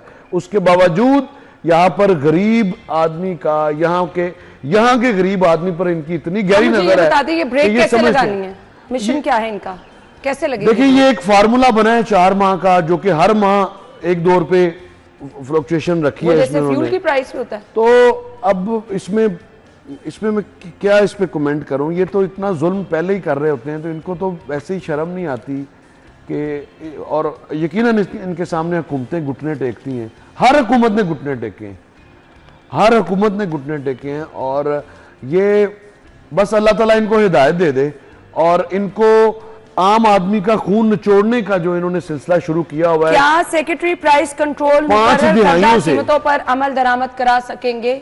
इस पर तो अमल दरामद हो जाएगा क्योंकि ये म्यूचुअली डिसाइड हुआ है, तो यही तो वो चाहते थे। अच्छा जी, अभी भी कीमत शहर में एक नहीं है इरफान साहब। बिल्कुल, देखिए हर जगह के ऊपर मुख्तलिफ जो कीमतें आपको मिल रही हैं चीनी की। अगर परचून के ऊपर जाके आप देखें तो आपको बड़े स्टोर के ऊपर आपको 220 रुपए मिलेगी, और क्वालिटी बड़ी मैटर कर रही है। डेफिनेटली वो मोटी चीनी जो होगी वो आपको 220 रुपए मिलेगी, अगर जो बारीक चीनी होगी वो आपको 200 रुपए तक, और एक बिल्कुल पाउडर वाली फॉर्म, वो पाउडर वाली आपको 180, अब ये 175 वाली जो 173 पे मुकर्रर की गई है, ये आपको वही चीनी दी जाएगी। ये कहा जाएगा कि आपने, क्योंकि अब ये हुकूमत के साथ हमारा म्यूचुअल अंडरस्टैंडिंग हुई है, उसके बाद ये रेट जो है ये 173 पे है। लेकिन अगर आपको क्वालिटी अच्छी चाहिए, अगर आपको म्यारी चीनी चाहिए, तो उसके लिए आपको वही 200 या 220 रुपये जो खर्च करने पड़ेंगे, जिसके बाद आपको दी जा सकती है। इसमें आप देखें कि ये अब जो चीनी की कीमतें रखी गई हैं, इस खबर के मुताबिक एक्स मिल कीमत जो है ये 165 रुपये, यानी कि चीनी जो मिल से निकलेगी वो उसकी कीमत 165 रुपये है। उसके बाद जो है वो परचून उसके ऊपर आएगी, जो मंडी के अंदर आएगी, तो उस पर रेट जो है वो रखा गया है 173 रुपये, 167 रुपये, 167 रुपये, और उसके बाद परचून पे 175 रुपये चीनी जो है वो दी जाएगी। अब ये सेक्रेटरी प्राइस कंट्रोल की तरफ से ये जो एक वो अंडरस्टैंडिंग करके ये रेट डिक्लेयर तो कर दिए गए हैं, लेकिन इसके ऊपर भी इम्प्लीमेंट जो है वो होता हुआ आपको नज़र नहीं आएगा। लेकिन अगर इसके साथ हम वो पीरा फोर्स देखें, जिसका काम ये है पंजाब इन्फोर्समेंट जो है, तो ये अगर इसके ऊपर काम करे और तमाम जो स्टोर्स हैं, तमाम दुकानें हैं, प्रॉपर शो रखेंगे, उनकी डोमेन डिस्कस करेंगे, शहरी उनसे कैसे रब्ता कर सकते हैं। मेरे इलाके में अगर हो रही है ओवर चार्जिंग, इसमें इंटरेस्टिंग बात यह है कि जो सबसे बड़ी जो चीनी की गेम बनाई जाती है ना, होर्डिंग्स के जरिए बनाई जाती है। सट्टा माफिया भी है इसमें, उसके खिलाफ क्या पैरा उसके खिलाफ कार्रवाई, जिस दिन उसके खिलाफ कार्रवाई करेगी ना, तो मैं ये समझूंगा कि अवाम के खून पसीने की कमाई के दिए गए टैक्स से ये अगर पाल रहे हैं, तो ये बिल्कुल सही गवर्नमेंट ने एक डिसीजन लिया है। जिस दिन शुगर मिलों के खिलाफ क्रैकडाउन होगा। लेकिन इसके साथ इसका एक और फैक्ट देखें कि ये चीनी है ना जो मंगवाई जा रही है, ये जब चीनी पाकिस्तान के अंदर पहुंचेगी तो उस वक्त क्रशिंग का सीजन आपका शुरू हो चुका होगा। हाँ। फिर किसान को ये कहा जाएगा चीनी तो वाफर मकदार में हम आपका गन्ना नहीं खरीदते, या अगर ना खरीदेंगे उससे तो वो फिर उसकी कीमत वो फिर सारा कुछ प्री प्लान्ड होता है। ये मामला कंट्रोल होता है या नहीं होता? सेक्रेटरी साहब को ये टास्क दिया गया है, उनको कहा गया है जी price control, secretary price control को किस चीज को यकीनी बनाए। Let's see. Driving test centre पर नई गाड़ियां, सेंसर कैमरे नस्ब होंगे। अली शाही साहब की खबर है, सिफारशी और नाअहल ड्राइवर्स के लाइसेंस अब नहीं बन सकेंगे, अल्लाह करे जी। सेंसर्स कैमरों की मौजूदगी में वार्डन्स की मुदाखलत भी खत्म हो जाएगी। इरफान मलिक साहब, इसका मतलब है ये खबर के मुताबिक पहले जो सिफारशी और नाअहल लोग उनके बनाए जा रहे थे, यानी कि उनको लाइसेंस टू किल दिया गया। हाँ। ये देखें इस खबर के मुताबिक ये कितनी बड़ी नेग्लिजेंस है जो डिपार्टमेंट की तरफ से हो रही थी कि एक डिपार्टमेंट ऐसे लोगों को जो नाअहल हैं, सिफारशी हैं, पैसे आकर दे रहे हैं, उनके लाइसेंस बनाए जा रहे थे। अब इसको कंट्रोल पता नहीं किस तरह किया जाएगा। गाड़ियां जो रखी जाएंगी, गाड़ियां ली जाएंगी। अब इसके ऊपर एक और चीज़ भी है कि हर जो सेंटर है वहाँ पे जो गाड़ी है उसको अगर आप रिप्लेस भी कर देंगे तो आपने ये भी परमिशन दी हुई है कि आप अपनी गाड़ी के ऊपर भी आके टेस्ट दे सकते हैं, क्योंकि जिनकी गाड़ियाँ उसकी हालत ऐसी नहीं है तो आप कहते हैं अपनी गाड़ी ले आए, तो उसके अंदर वो सेंसर नहीं होंगे, वो सारी चीज़ें नहीं होंगी। तो ये जो करप्शन है लाइसेंसिंग के अंदर, इसको कंट्रोल करने के लिए बड़ी सख्त ज़रूरत है, क्योंकि इतनी लाइसेंसिंग के अंदर पूरे पंजाब के अंदर, लाहौर में शायद थोड़ी कम हो, अगर बाहर के ज़िला के अंदर देखें वहाँ पे एक लाइसेंस बनाने के लिए जो 40-40, 50-50 हज़ार रुपया लिया जाता है। 50-50 हज़ार रुपया आपने अगर ड्राइविंग की टेस्ट देना है तो आपसे 60,000 रुपया, उसका 50,000 रुपया लिया जाएगा, लेकिन उसमें शर्त ये होगी कि आपको थोड़ी बहुत गाड़ी चलानी होती हो, आपको पास कर देंगे।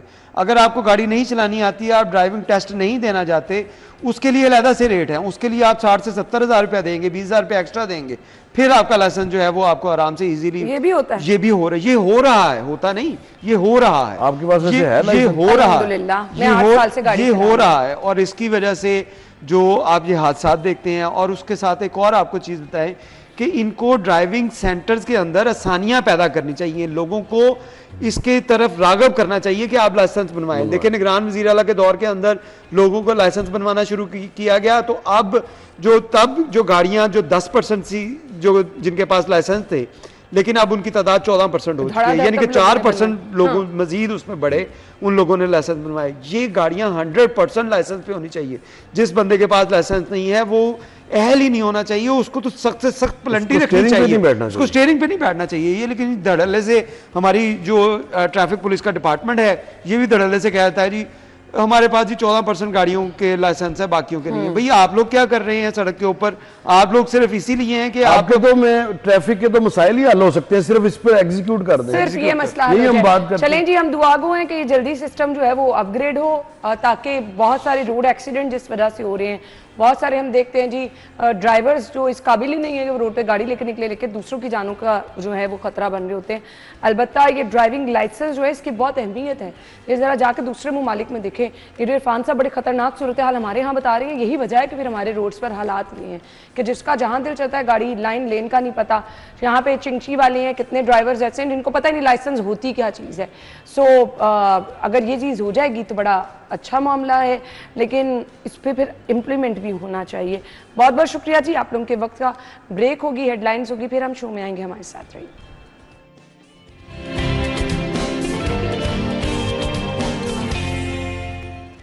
Welcome back once again. आज का प्रोग्राम हमारा अहम इसलिए है क्योंकि बहुत सारे लोग मेरे अपने रिलेटिव्स में, मेरे अपने दोस्त अहबाब में, मेरे अपने दफ्तर में जितने भी हमारे एम्प्लॉयज़ हैं, बहुत सारे लोग सवालात हमसे करते हैं कि जब आपको पता चलता है ना कि अच्छा कोई ऐसा प्रोजेक्ट है जिसके तहत आपको घर मिल जाएगा, जिसके तहत आपको ज़मीन मिल जाएगी, प्लॉट मिल जाएगा, जहाँ पर आप अपनी ज़िंदगी भर का ख्वाब जो है घर बनाना, अच्छा घर होना, छोटा बड़ा नहीं मैं कह रही, अपना घर होना आज के इस दौर में मेरे ख्याल से सबका प्राइम एक जो कहते हैं ना ख्वाहिश है कि बस हम अपना घर बना लें जहाँ पर हम ज़िंदगी अपनी सुकून से गुजार सकें। हर बंदे का आज एक ही मकसद है ज़िंदगी में। सो ये बड़ा मुश्किल है कि आपके पास आज इतने इकट्ठे पैसे नहीं है कि ये तो करोड़ों पे चला गया ना कि अब आपने घर बनाना है। ऐसे में जब हुकूमत अनाउंस करती है ना कि कोई स्कीम ऐसी है कि आपको अपना घर, अपनी छत मिल जाएगी, अच्छा पहले एक अनाउंसमेंट आई जी, प्लॉट दिए जाएंगे, उस पर फिर आसान एक साथ में कर्जे देकर गया, जिनके पास प्लॉट है उनको पैसे दिए जाएंगे, वो अपना घर बना ले, फिर प्लॉट भी दिए जाएंगे, फिर पूरे घर देने की भी अनाउंसमेंट हुई। ऐसे में लोग परेशान हो जाते हैं कि अब इस दौड़ में हम शामिल कैसे हों और किस तरह से हमने दरख्वास्त लेनी है, कैसे इस सिस्टम के तहत हमने इस कैटेगरी में फॉल करना है, कौन लोग इसमें आ सकते हैं, कौन लोग नहीं इसका हिस्सा बन सकते हैं। सो बहुत सारे सवाल जो कि लोग हमसे टाइम टू टाइम पूछते रहते हैं, आज उनके जवाब आपको ऑन एयर मिल जाएंगे। DG Punjab housing and town planning agency Sikandar Zeeshan साहब ने हमें ज्वाइन किया है, वेलकम कहेंगे। अस्सलाम वालेकुम सिकंदर साहब। वालेकुम अस्सलाम। बहुत बहुत शुक्रिया। मेरे ख्याल से लोगों के दिलों के बहुत करीब है ये प्रोजेक्ट और मैक्सिमम लोग इससे फ़ायदा भी उठाना चाह रहे हैं। And yes we really appreciate कि सीएम साहिबा ने इसको इनिशिएट किया, क्योंकि पहली गवर्नमेंट्स में हमने देखा कि लोगों ने ऐलानात किए लेकिन अमल दरामद नहीं हो सका। सो अपनी घर अपना छत, मैंने कहा कि हर किसी का ख्वाब होता है और गरीब को अगर ये मिल जाए तो क्या ही बात हो जाती है। सो प्लान क्या था, इसको कब और कैसे इनिशिएट किया गया और अब तक ये कहाँ पर पहुँचा प्लान? बहुत शुक्रिया, थैंक यू वेरी मच। और ये सिर्फ आवाम के दिलों के करीब नहीं, चीफ़ मिनिस्टर साहिबा के दिल के बहुत करीब है। और जब ये प्रोग्राम स्टार्ट किया गया तो उनका ये कहना था कि ये मेरा सबसे बड़ा इनिशिएटिव है और अल्हम्दुलिल्लाह गुज़िश्ता 7 माह में उनके विज़न के मुताबिक चलते हुए हम अभी तक तकरीबन 52,000 लोगों में कर्जा जात तकसीम कर चुके हैं, जो कि तकरीबन 60 अरब उन लोगों के लिए जिनके प्लॉट्स थे वो पर घर बना। जी बिल्कुल, ये जो हमारी स्कीम है बेसिकली अपनी छत अपना घर, उसका जो तरीक़ेकार है वो इस तरह से है कि वो अफराद जिनके पास शहरी इलाकों में 5 मरले तक का प्लॉट अपनी ज़ाती मलकियत में हो और दही इलाकों में 10 मरले तक का प्लॉट अपनी ज़ाती मलकियत में हो तो वो उसके लिए एलिजिबल होते हैं। ठीक। और एक हमने बड़ा जिसको कहते हैं कि एक क्रिस्टल प्रोसेस रखा हुआ है स्क्रूटनी का, जिसको चूँकि हमारा मकसद ये था कि ये उस हकदार तक ये चीज़ पहुँचे जो वाकई छत का मुस्तहिक है। और सारा प्रोसेस हमारा ऑनलाइन है और लोग ऑनलाइन पोर्टल के थ्रू अप्लाई कर सकते हैं। हमने तमाम सूबे भर में हर डिप्टी कमिश्नर और असिस्टेंट कमिश्नर के ऑफिस में फैसिलिटेशन सेंटर्स भी बनाए, इंफॉर्मेशन डेस्क भी बनाए। हमारे अपने जो फाटा के फील्ड ऑफिसेज़ हैं वहाँ पे भी फैसिलिटेशन डेस्क मौजूद है। हमारा अपना PMU मौजूद है फाटा हेडक्वार्टर्स में। और अभी तक लगभग कोई 14 लाख के करीब लोग ऐसे हैं जो रीच आउट कर चुके हैं हमारे पोर्टल को और तकरीबन 7 लाख के करीब हमारे पास एप्लीकेशंस जो हैं वो आ चुकी हैं इस प्रोग्राम के लिए।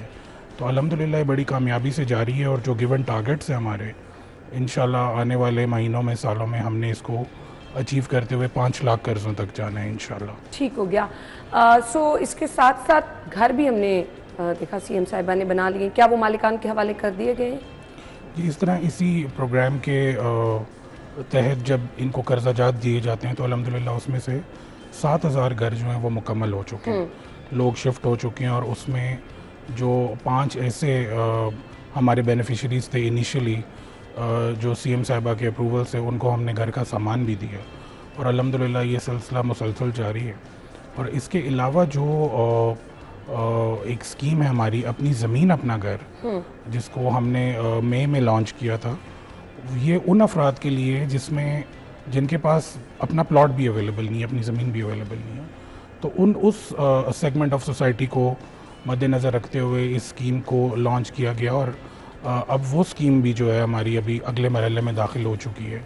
जब हमने उसको ऑनलाइन किया तो हमें तकरीबन लगभग 3,80,000 के करीब उसकी एप्लीकेशंस रिसीव हुई, जिसमें हम अब उसको ज़िली सतह पे उसकी स्क्रूटनी जो है वो करवाने जा रहे हैं। और जो मुस्तहिक अफराद होंगे उनको फिर बैलेटिंग के थ्रू वो 2,000 हमारे प्लॉट्स हैं जो दिए जाएंगे अपनी ज़मीन अपना घर के तहत। तो ये 2 स्कीम्स हैं जो चल रही हैं हमारी अल्हम्दुलिल्लाह, और वो बड़ी। अब जो लोग ख्वाहिशमंद हैं कि वो इस प्रोसेस का हिस्सा बने, उनके लिए भी आसान हो अपना घर बनाना, अपनी छत बनाना, तो सिकंदर साहब से पूछ लेते हैं कि इसका तरीक़ाकार क्या है, किस तरह से लोग इसके लिए अप्लाई कर सकते हैं? हमारा ऑनलाइन पोर्टल मौजूद है और उस पर अभी भी एप्लीकेशंस जो हैं वो रिसीव हो रही हैं। और जिस तरह मैंने गुजारिश की कि हमारी क्लाइंटल वो है जो कि शायद इतने टेक्नोलॉजी सेवी नहीं है, हमारा लो इनकम तबका है, तो उसके लिए हमने फैसिलिटेशन सेंटर्स भी बनाए हुए हैं। मेरी गुजारिश आवाम से यही होगी कि वो इधर उधर लोगों के पास ना जाएं या इस तरह से ब्लैकमेल ना हो। इसमें कोई इंटरमीडिएटरी प्रोसेस नहीं है, कोई आपको बीच में लोग बड़ा ना वो पैसे लेकर आपके जी हम दरख्वास्त दे देंगे और आपका काम होता भी नहीं है। सिकंदर साहब, अहल कौन लोग हैं? क्या मैं अप्लाई कर सकती हूँ? क्या ये मेरे कैमरामैन अप्लाई कर सकते हैं? क्राइटेरिया इसके लिए क्या सेट किया गया है? देखिए, इस सबसे बेसिक इसका क्राइटेरिया ये है कि आपके पास अपना घर मौजूद ना हो। ठीक है। अगर आपके पास अपना घर मौजूद है और आप फाइनेंशियली इतने स्टेबल हैं कि आप अफोर्ड कर सकते हैं अपना घर, तो obviously you are not eligible. ठीक है। आप पंजाब की शहरी हों, ठीक है, आप ये एहलियत रखते हो कि आपके पास अपना जो प्लॉट है वो आपकी अपनी ज़ाती मलकियत में है। ठीक है। मतलब वो ऐसे ना हो कि वो कोई मुश्तरका प्लॉट है या इस तरह की चीज़ है, और आपका कोई क्रिमिनल बैकग्राउंड ना हो, या आप किसी बैंक के कर्जादार ना हो, बैंक्रप्सी का कोई एलिमेंट ना हो। चूँकि जब हम कर्जा दे रहे हैं 15 लाख तक का बिला सूद कर्जा है और 9 साल तक इसकी किस्तें चलनी है, जो ऑलमोस्ट फिर तो ढेर लग जाता होगा दरख्वास्तों का, फिर उसमें से सिलेक्शन।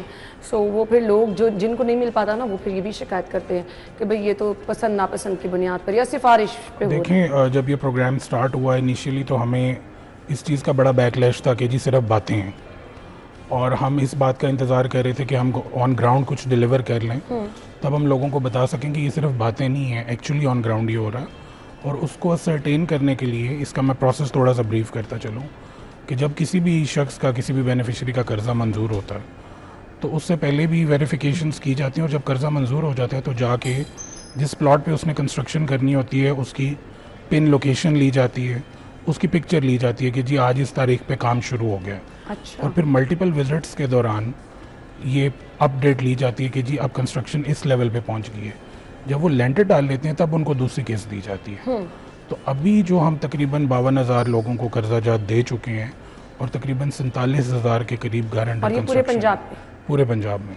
तो उन 47,000 अंडर कंस्ट्रक्शन घरों की हमारे पास पिन लोकेशन मौजूद है। अच्छा।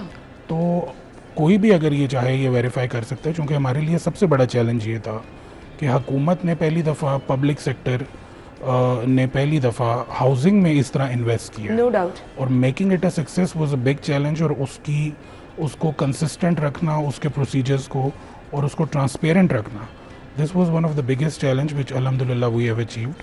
और ये मैं I can say it with a lot of confidence कि हमें कभी भी किसी भी कॉर्नर से कोई ऐसी सिफारिश करने की किसी ने जुर्रत भी नहीं की कि आप हमारे लिए क्राइटेरिया को रिलैक्स करें या किसी किस्म की एक्सेप्शंस क्रिएट करें, because the whole system is very transparent and chief minister साहिबा she monitors it on daily basis. CM साहिबा की जानिब से लोगों को घर देने का ऐलान भी किया गया था, तो वो कौन से खुश नसीब होंगे?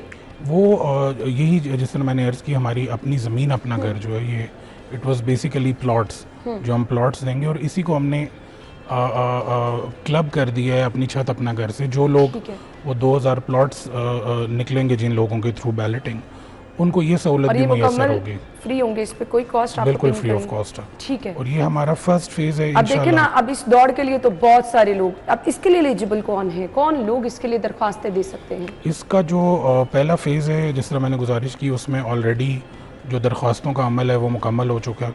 अब हम उसकी स्क्रूटनी जो है ज़िले सतह पे वो करवाएंगे और इसका चूँकि इंशाल्लाह आने वाले महीनों में हम इसका फ़ेज़ 2 भी लॉन्च करेंगे। इनिशियली ये हमने 19 अजला में ये स्कीम्स लॉन्च की थी जिसमें हमारे अनअलॉटेड प्लॉट्स थे 3 मरला के, वो हम लोगों को देंगे। आने वाले महीनों में इंशाल्लाह हम इसका फ़ेज़ 2 भी लॉन्च करेंगे जिसमें हम मज़ीद ऐसे अफराद को ये प्लॉट देंगे। और इसका भी बेसिक क्राइटेरिया ये है कि आपकी कहीं भी कोई भी ज़मीन मौजूद ना हो। ठीक है। तो बेसिक क्राइटेरिया इसका यही है। इनकम ब्रैकेट में will be targeting low income people because Phata is the only institution in the government setup जो अफोर्डेबल हाउसिंग पे काम कर रहे हैं। तो हमारी हत्तुल इम्कान ये कोशिश है कि हम जो लो इनकम लोग हैं उनको ज़्यादा टारगेट करें और जो बेघर लोग हैं उनको छत में ऐसे। चलें जी, वी रियली अप्रिशिएट। साथ ही साथ में एक, क्योंकि आजकल हालात ऐसे चल रहे हैं, मॉनसून है और एक के बाद एक छतें गिरने के वाक़यात हो रहे हैं, तो मैं थोड़ा सा इस तरफ भी जो है वो ध्यान आपका देना चाहूँगी कि वो लोग जिनकी मखदूश इमारतें हैं अब उनकी छतें गिरती जा रही हैं, लोग अपनी जान से जाते जा रहे हैं, ये इतना ज़बरदस्त मनसूबा है। सो इसमें कहीं किसी तरह से उन लोगों को अकोमोडेट नहीं किया जा सकता जिनकी इमारतें मखदूश हैं, जिनके पास कोई ऑल्टरनेट नहीं है? जी, एक बहुत बड़ा सेगमेंट ऑफ सोसाइटी है जिसका आपने मेंशन किया और ऑब्वियसली ये चीज़ भी अंडर कंसिडरेशन है, लेकिन ऑलरेडी हमारे पास एक इतना बड़ा चंक मौजूद है। मैंने गुजारिश की 14 लाख लोगों ने रजिस्टर किया हमारे पोर्टल पे ये अपनी छत अपना घर के लिए। तो इंशाल्लाह हो सकता है कि आने वाले महीनों में, सालों में अगर इस प्रोग्राम का एम्बिट हम बढ़ाएँ तो शायद हम इस सेगमेंट को भी कैटर कर सकें। लेकिन सरे दस्त जिस तरह ये चल रहा है प्रोग्राम, इंशाल्लाह हमारी पहली प्रायोरिटी वही होगी कि जो बेघर लोग हैं उनको हम छत दे सकें। सही। सो इसका दायरा कार मज़ीद वसी किया जाएगा। मज़ीद वो लोग जो कि अब दरख्वास्तें देना चाह रहे हैं वो मुसलसल क्या ये पोर्टल खुला है, अपनी दरख्वास्तें जमा करा सकते हैं? जी बिल्कुल। टाइम फ्रेम कितना होता है, कितने महीनों में उनका ये तमाम क्राइटेरिया पूरा होता है और कर्ज मिलना शुरू हो जाता है? अच्छा, जो हमारा पोर्टल है वो ऑनलाइन अभी चल रहा है, वो जो भी चाहे उसको एक्सेस कर सकता है और बड़ा हमने उसके फॉर्म को भी बड़ा सहल और आसान बनाया और उर्दू में मौजूद है ताकि लोगों को परेशानी ना हो और वो जितना कन्वीनियंटली कर सकें वो करें। और दूसरी, जिस तरह मैंने गुजारिश की, इसकी कोई फ़ीस, कोई इंटरमीडिएटरी लिंक नहीं है जिसमें आप लोगों के पास जाके उनको कहें या वो कोई फ़ीस आपसे चार्ज करें। तो एक तो ये दरख्वास्त है जो अप्लाई करना चाहे, और हमने इसके लिए ऐसे ट्यूटोरियल्स भी अपलोड किए हैं जो लोगों को अप्लाई करने का तरीका उसमें बयान किया गया है। तो anyone can apply any time, it is still on and live. दूसरी जो बड़ी इंटरेस्टिंग चीज़ है, जो हमारा प्रोसेस है स्क्रूटनी का, इसमें कम से कम 20 से 21 स्टेप्स इन्वॉल्व हैं और तकरीबन 18 से 19 दिन लगते हैं एक कर्जे को वेरीफाई करने में।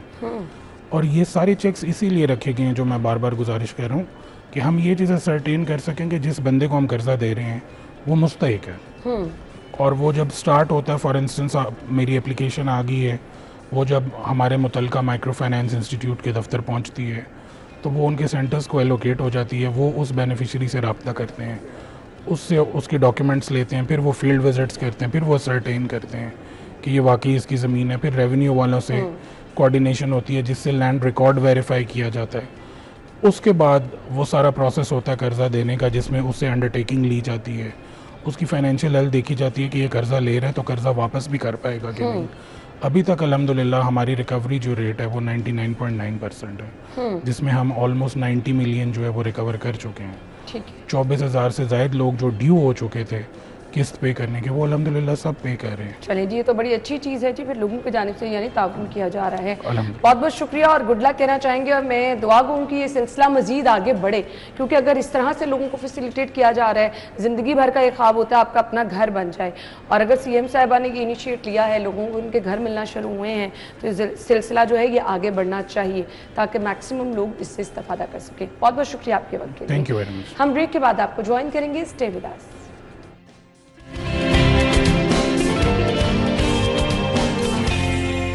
Welcome back once again. Program के हिस्से में जी हम बहुत ज़बरदस्त इन्फॉर्मेशन जो मुझे खुद बहुत इंटरेस्टिंग लग रही है और मेरे जहन में बहुत सारे सवालात आ रहे हैं, तो आई मस्ट से कि आप लोगों के जहन में भी सवालात हमारे इस टॉपिक को सुनने के बाद आएंगे, और मैं कोशिश करूंगी जो सवालात आपके जहन में आ रहे हैं, ऑब्वियसली मैं इतना कुछ जो सोच रही हूँ, मेरी तरह बहुत सारे लोग वो सवालात सोच रहे होंगे, तो मैं कोशिश करूंगी तमाम सवाल मैं अपने मेहमान से कर सकूँ।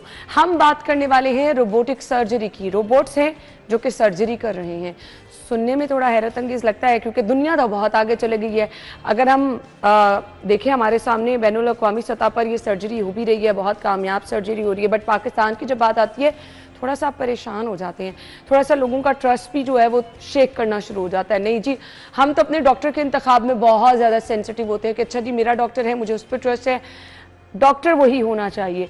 सो जब आपको एकदम से स्विच करना है ना रोबोट पे, तो आप ट्रस्ट करेंगे या नहीं करेंगे। और जब बात आती है मेजर सर्जरी हो या छोटी हो, सर्जरी तो भाई सर्जरी है, तो रोबोट कर लेगा क्या? और क्या रोबोट गलती डॉक्टर की तरह कर सकता है? गलती के चांसेस कितने हैं, एरर कितना हो सकता है, तो इस पे भी हम बात कर लेंगे। हमारे साथ हमारे मेहमान जो मौजूद है, मैं तारुफ कराना चाहूँगी, रोबोटिक सर्जन है डॉक्टर मनसब अली साहब ने भी ज्वाइन किया। अस्सलाम वालेकुम डॉक्टर साहब, कैसे ठीक ठाक हैं आप? बिल्कुल ठीक है। आप मुस्कुरा रहे हैं मेरे हैरान कुन सवालात पर, और एक्चुअली लोग हैरान होते हैं ना, अभी नई नई चीज़ें हैं तो उस पर हैरानगी भी होगी, परेशान भी होंगे, कुछ लोग इस चीज़ के लिए अग्री भी नहीं जल्दी होते होंगे ना। सो रोबोटिक सर्जरी होती क्या है?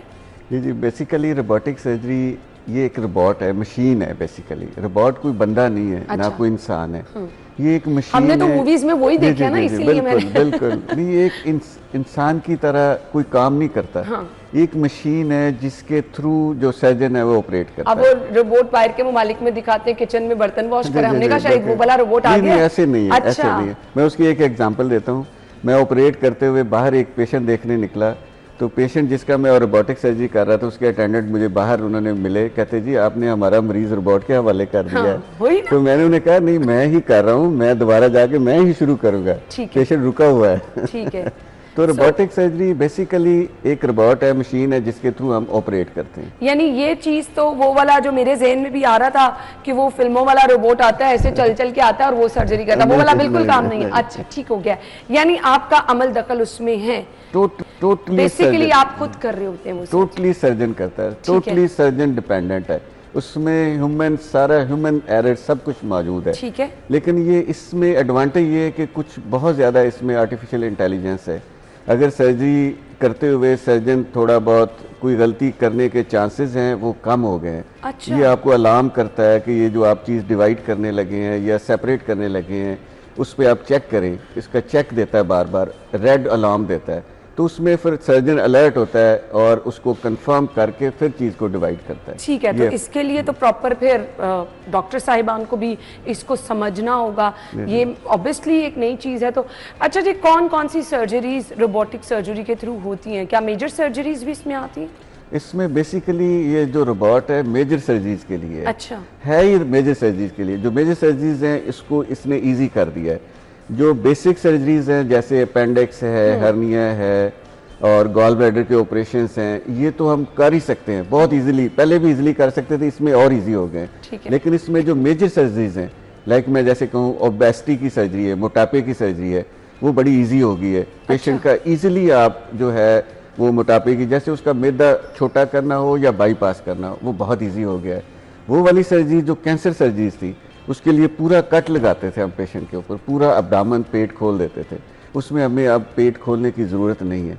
जो कैंसर की सर्जरी है वो बड़ी प्रिसाइजली इससे रोबोटिक सर्जरी से हम कर सकते हैं, और ये ज़्यादा क्लियर है और इसके ज़्यादा एडवांटेजेस हैं और ज़्यादा इसके बेनिफिट्स हैं ओवर ओपन सर्जरी। ठीक हो गया। मुझे ये बता दें, क्या टाइम का भी फ़र्क आता है अगर आप रोबोटिक सर्जरी कर रहे हैं और आम सर्जरी में?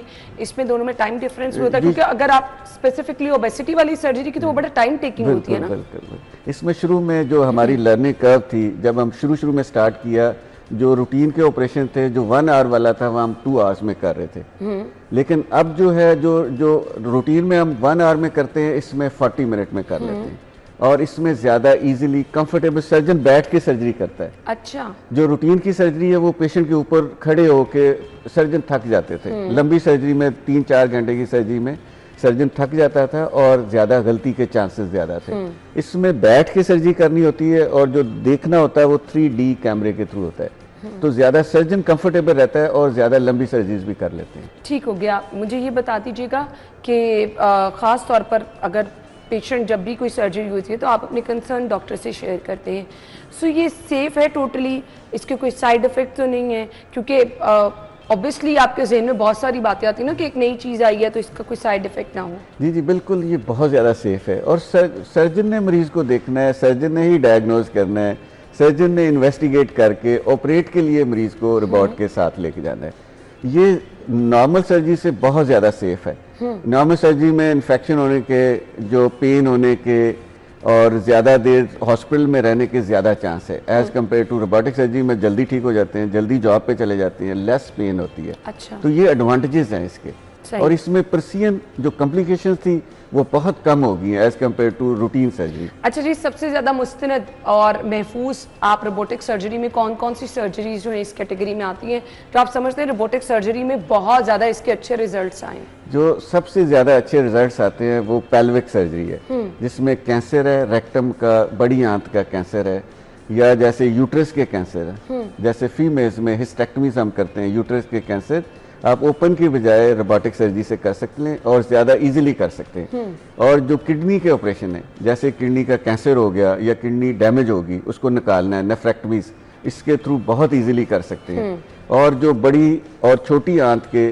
स्पेशली कैंसर्स हैं, लाइक एसोफेगस का कैंसर है, स्टोमक के कैंसर्स हैं, वो बहुत इजीली और ज़्यादा बेहतर तरीके से आप इससे कर सकते हैं। जहाँ पे ओपन सर्जरी करनी डिफ़िकल्ट होती है, एरियाज ऐसे होते हैं जहाँ पे अप्रोच ज़रा डिफिकल्ट होती है, ये बड़े इजीली आप ये कैमरे के थ्रू बेसिकली कैमरे के थ्रू करते हैं। ठीक है, इसके लिए आपको बड़े बड़े कट्स नहीं लगाने, नहीं वो नहीं लगाने होते। तो इससे तो फिर आप अंदाजा खुद भी कर सकते हैं कि पेशेंट की रिकवरी के चांसेस ज्यादा जल्दी हो जाते हैं, क्योंकि जहाँ कहीं बड़ा कट लगता है फिर उसका हीलिंग प्रोसेस होता है, सो इसमें बेहतर चांसेस होते हैं कि पेशेंट जल्दी रिकवर कर जाएगा। डॉक्टर्स की तरबियत तो फिर बड़ी मैटर करती है इसमें, बिल्कुल, क्योंकि एक नई टेक्नोलॉजी है तो हर डॉक्टर तो नहीं कर सकता ना ये। बेसिकली इसकी प्रॉपर ट्रेनिंग है। मैं बहुत दफ़ा यूके यूएसए गया और मेरा ये था कि मैं ओपन सर्जरी के बजाय कन्वर्ट हूँ रोबोटिक सर्जरी पे। फिर मैंने चाइना, हम पूरा ग्रुप लेके गए चाइना, अपने जितने ट्रेन डॉक्टर्स थे उनकी ट्रेनिंग के लिए 2 दफ़ा हम गए और वहाँ पे जाके पिग्स के ऊपर हमने ट्रेनिंग की under the supervision of Chinese surgeons. फिर हमने जब इधर आके पाकिस्तान में स्टार्ट किया तो चाइनीज़ सर्जन हमारे साथ आए, 2 वीक 3 वीक हमारे साथ रहे और सारे बेसिक प्रोसीजर हमें करवाए और अंडर सुपरविजन करवाए। तो अभी भी उनके साथ हम लगातार इन कनेक्शन रहते हैं, कोई नया प्रोसीजर करना हो तो अंडर सुपरविजन करते हैं। तो तकरीबन हमने 100 केसेस कर लिए हैं। अच्छा। जो इसकी लर्निंग कर्व होती है वो 50 केसेस होती है, तो हमने 100 प्रोसीजर कर लिए हैं और बहुत अच्छे रिजल्ट्स हैं और पेशेंट सेटिस्फेक्शन बहुत ज़्यादा है। अच्छा, आमतौर पर जो सर्जरीज होती है कहीं ना कहीं चांस होते हैं कोई गलती के, इसमें भी चांसेस हैं? जी बिल्कुल, इसमें भी हैं। अगर आपका सर्जन ट्रेंड नहीं है, उसकी पेशेंट सिलेक्शन ठीक नहीं है और वो गलती कर सकता है जैसे रूटीन सर्जरीज में, लेकिन इसकी अगर सर्जन ट्रेंड है और आपके पास अच्छा सिस्टम है तो इसमें सर्जरी की कॉम्प्लिकेशंस लेस हैं, कम है एज कम्पेयर टू बाकी सर्जरीज। अच्छा जी, जैसे बाकी सर्जरीज में हम देखते हैं टीम आपके पास जिस तरह से डॉक्टर्स की होती है, क्या ये भी उसी तरह से डॉक्टर्स की टीम पूरी अवेलेबल होती है? जी, इसमें पूरे प्रॉपर ट्रेंड असिस्टेंट डॉक्टर्स चाहिए, ट्रेंड नर्सेज, पैरामेडिकल स्टाफ चाहिए और इसमें 24 आवर हमें इंजीनियर्स की फैसिलिटी अवेलेबल है चाइनीज़ की, जो रोबोट को देखते हैं, उसकी फंक्शन को देखते हैं और अगर कोई खुदा 1-2 दफ़ा हुआ कि नहीं चला या बीच में कोई मसला हुआ तो उसी वक्त उन्होंने ठीक किया उसको करेक्ट। ठीक है, मैं ये भी आपसे लाजमी जानना चाहूँगी कि हम, क्योंकि एक सेंसिटिव मामला है और जब आपको पता चलता है अच्छा जी इसके रिजल्ट इतने अच्छे हैं, सबसे बड़ी बात होती है आपको पता चलता है अच्छा जी कट नहीं लगाया जाएगा, रिकवरी के चांसेस ज़्यादा हैं, सो ये महंगी सर्जरी है? जी जी, इसमें थोड़ा सा कॉस्ट का फ़र्क है क्योंकि रोबोट की अपनी कॉस्ट बहुत ज़्यादा है, फिर जो इसमें डिस्पोजेबल इंस्ट्रूमेंट यूज़ होते हैं उसकी कॉस्ट बहुत ज़्यादा है, इसलिए तो बहुत ज़्यादा जो डेवलप कंट्रीज़ में उसमें भी मुश्किल से आई है, लेकिन अब हमारे जो कंट्रीज़ हैं लाइक पाकिस्तान है, बांग्लादेश है, इनमें आना शुरू हो गई है और इसकी जो कास्ट है नॉर्मल सर्जरी से 1 से 1.5 लाख ज़्यादा है रूटीन की सर्जरी से। लेकिन इसके रिजल्ट जैसे मैंने कहा कि जो रूटीन की अगर आपको मरीज़ को दाखिल रहना पड़ता है 1 वीक के लिए, इसमें मरीज यानी जिस दिन आप सर्जरी कराने आए हैं उसी दिन आप घर भी वापस जा सकते हैं। चलिए जी, ये तो ज़बरदस्त है। अच्छा जी, मैं आपसे ये भी जानना चाहूँगी कि जिस तरह से लोग जो हैं वो आके तमाम इन्फॉर्मेशन लेते हैं, अगर उनकी आज के दिन सर्जरी है और वो आपको बता रहे हैं कि जी हमारे ये मसाइल ऑलरेडी चल रहे हैं, सो मेंटली भी प्रिपेयर करना ना पेशेंट को बहुत ज़रूरी होता है, तो उनको एतमाद में लेना, तो ये एक प्रॉपर सेशन किया जाता है? जी जी, इनके साथ पेशेंट के साथ हमने बहुत ज़्यादा सेशन लगाते हैं, उनके पेशेंट के अटेंडेंट्स इंफॉर्मेशन देते हैं, वो वाले पेशेंट जिनके ऑपरेट हुए होते हैं उनसे मिलवाते हैं, उनके रिव्यूज़ देते हैं, उनकी वीडियोस हमने रिकॉर्ड की हुई है, वो दिखाते हैं उनको, ये देखें पेशेंट कैसे आया था और कितनी जल्दी रिकवर कर गया। तो ये पेशेंट को यकदम इस नई टेक्नोलॉजी पे लेके जाना बड़ा मुश्किल था। अच्छा, ओबेसिटी के लिए अगर किसी ने सर्जरी कराई है तो वो वाला जरा एक्सपीरियंस बता दें, कैसा रहा पेशेंट जब रिकवर हुआ, हॉस्पिटल से कितने दिन में वो गया?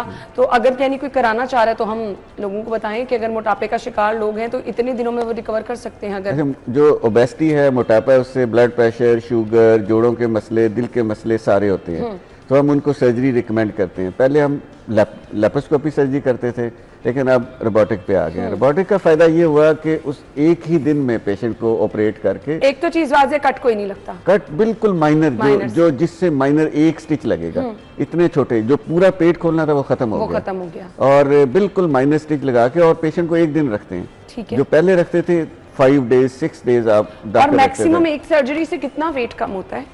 अच्छा, उसका जो एक्स्ट्रा वेट है 40 से 60 जो केजी या 50% जो एक्स्ट्रा होता है, फर्स्ट को 150 या 160 का बंदा है और उसकी हाइट है 5.6, तो उसका वेट हम ले आते हैं 70 केजी के अंदर। अच्छा। और 6 मंथ के अंदर 3 to 6 मंथ के, और उसका ब्लड प्रेशर भी ठीक हो जाता है, शुगर भी ठीक हो जाता है, उसके जोड़ भी ठीक हो जाते हैं। तो इसलिए जो ओबीस पेशेंट है उसके लिए तो बहुत हाईली रिकमेंडेड है कि आप रोबोटिक सर्जरी पे आएँ और आपके रिजल्ट्स बहुत ज़्यादा अच्छे हैं। चलें जी, ये तो क्योंकि आप इतनी सारी बीमारियों से बच जाते हैं और वैसे आजकल बहुत सारे लोग दुबला पतला होना चाह रहे हैं, तो इस सर्जरी के बाद की केयर क्या होती है? इसके बाद खाना पीने में बहुत ज़्यादा रिस्ट्रिक्शन, वॉक आपको करनी पड़ती है, आपको विटामिन्स लगातार देते हैं ताकि आप वीकनेस ना फील, क्योंकि वेट बहुत जल्दी से गिर रहा होता है। तो पेशेंट के लिए काउंसलिंग बहुत ज़्यादा कि आप जल्दी ठीक हो जाएंगे, आपका वेट ऐसे गिर रहा है, बाज़ दफ़ा स्किन लूज हो जाती है, बाज़ दफ़ा हेयर भी गिरते हैं, लेकिन ये छोटे छोटे माइनर इश्यूज हैं, लेकिन एक्चुअल उसका फायदा क्या है? उसका ब्लड प्रेशर ठीक हो गया, शुगर ठीक हो गई, आपके बड़े मसाइल जो हैं वो हल हो जाते हैं, ठीक हो गया। डॉक्टर साहब, मैसेज क्या देना चाहेंगे देखने वालों को? देखिए, मैसेज तो उनके लिए, सबके लिए ये है कि दुनिया अब जदीद टेक्नोलॉजी की तरफ जा रही है और हमारा बहुत बड़ा मुल्क है, बहुत ज़्यादा लोग हैं जो डिमांड करते हैं, स्पेशली मेरे पास यूके, यूएसए, दुबई से लोग आते हैं जो उनकी रोबोटिक सर्जरी उधर नहीं होती बाज़ दफ़ा, या वेटिंग टाइम होता है, या उनकी कास्ट इतनी ज़्यादा है तो वो पाकिस्तान में आते हैं और सर्जरी करा के फौरी वापस चले जाते हैं। तो हमारे जो पाकिस्तान में लोग हैं उनको भी आना चाहिए कि कॉम्प्लिकेशंस कम हों और जल्दी ठीक हों, और सेहत से बढ़ के कोई चीज़ नहीं ऑब्वियसली। और अगर इतनी कामयाब ऑपरेशन, इतनी कामयाब सर्जरी यहाँ पर हो रही है इतनी जिद्दत के साथ और इतनी सेफ, तो मेरे ख्याल से फिर मैक्सिमम लोगों को, क्योंकि इसमें देखें ना रिकवरी के चांसेस भी बहुत 100% है। आपको बगैर बड़े बड़े कट लगाए अगर एक सर्जरी हो रही है तो उससे बेहतर क्या है जी? आप सेफ हाथों में होते हैं, ट्रेन डॉक्टर होते हैं, तो ज़बरदस्त नई टेक्नोलॉजी है जी, इससे फ़ायदा उठाया जा सकता है। थैंक यू सो मच, बहुत बहुत शुक्रिया। हम ब्रेक के बाद ज्वाइन करेंगे जी आपको।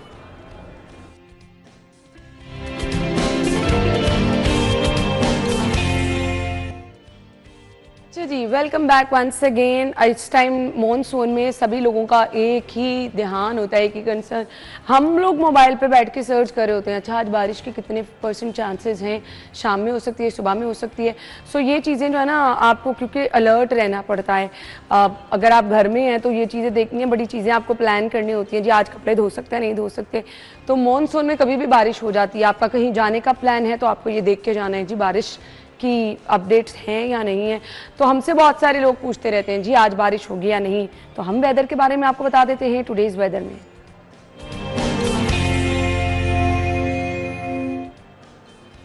मौसम की सूरत हाल बताने के लिए हमारी रिपोर्टर समरा इस वक्त बाहर मौजूद है, बाहर का मौसम बताएंगे इस टाइम कैसा है, बारिश के कितने इम्कानात हैं। समरा, अभी का मौसम बताइए, हब्स महसूस किया जा रहा है, सुबह थोड़ा सा मौसम बेहतर लग रहा था जब मैं आई थी 8 बजे के करीब। अभी बताएं क्या है, हब्स है, हवा चल रही है, और बारिश के हवाले से क्या प्रेडिक्शन है जी? जी बिल्कुल ऐसा ही है ना। शहर लाहौर के मौसम की बात की जाए तो आसमान पर बादल मंडरा रहे हैं, सूरज और बादलों के माबैन हम ये भी देख रहे हैं कि सुबह से आंख मचोली जारी है, लेकिन शहर में 8 किलोमीटर फी घंटा की रफ्तार से हवाएं चल रही हैं। हब्स और गर्मी जो है वो अभी भी महसूस की जा रही है। आप जैसे कि जिक्र करें कि सुबह मौसम कुछ बेहतर था, लेकिन जैसे जैसे दोपहर के औकात हो रहे हैं मौसम में जो है वो तपिश महसूस की जा रही है। बादल आसमान पर मौजूद तो जरूर हैं, लेकिन उस तरह से ठंडक जो है वो फिल वक्त महसूस नहीं की जा रही। इस वक्त शहर का मौजूदा दर्जा हरारत 31 डिग्री सेंटीग्रेड तक रिकॉर्ड किया जा रहा है, जबकि ज़्यादा से ज़्यादा 32 और कम से कम 28 डिग्री सेंटीग्रेड रहने का इम्कान है। हवा में नमी का तनासुब इस वक्त 73% तक महसूस किया जा रहा है। महकमे मौसमियात की जानिब से एक और जो है वो ज़बरदस्त मानसून स्पेल की जो है वो पेशन गोई की जा चुकी है और ये कहा जा रहा है कि आज जो है वो झक्कड़ चलने और आंधी चलने का भी खदशा है और 20% तक आज शहर लाहौर में बारिश के इम्कानात महकमे मौसमियात की जानिब से जाहिर किए जा रहे हैं। और साथ ही साथ हमने देखा है कि मानसून का तीसरा जो स्पेल बरसा है उसके नतीजे में बहुत नुकसान हुआ है, तो ऐसे में जो है वो रेन एमरजेंसी भी अब नाफिज कर दी गई है और साथ ही साथ नहरों में और बारिशी पानी में नहाने पर भी दफा 144 जो है वो नाफिज कर दी गई है, ताकि अभी मुझे पता चल रहा है मुख्तलिफ इलाकों में हल्की हल्की बूंदाबांदी भी हो रही है, तो समझा बारिश के हवाले से क्या प्रेडिक्शन है, क्या आज बारिश के इम्कानात हैं? जी ना, बिल्कुल ऐसा ही है। आज महकमे मौसमियात की जानिब से 5 से 20% तक बारिश के इम्कानात जाहिर किए जा रहे हैं और अगर वीकेंड के हवाले से बात कर ली जाए तो कल भी शहर लाहौर में 40% तक बारिश के इम्कानात मौजूद हैं। अलबत्ता इतवार के रोज़ जो है वो सूरज और बादलों के माबैन एक बार फिर से आंख मचोली जारी रहने के इम्कानात महकमे मौसमियात की जानिब से जाहिर किए जा रहे हैं। चलें जी, थैंक यू सो मच। समरा हमारे साथ मौजूद थी। अब तो अभी ये क्योंकि हल्की हल्की बूंदाबांदी में हो रही है तो उससे क्या होता है, शहर में हब्स बहुत ज़्यादा हो जाते हैं, आप बाहर निकले सांस नहीं लिया जाता, स्वेटिंग बहुत ज़्यादा और ये चिप चिप आपको महसूस होती है जब पसीना आता है ना, अजीब सा मौसम है जी ये। तो एहतियात कीजिए, बारिश की सूरत में गैर ज़रूरी तौर पे घरों से ना निकले। ब्रेक ले लेते हैं जी, ब्रेक के बाद हम आएंगे तो अगले सेगमेंट्स की तरफ बढ़ेंगे, हमारे साथ रहिएगा।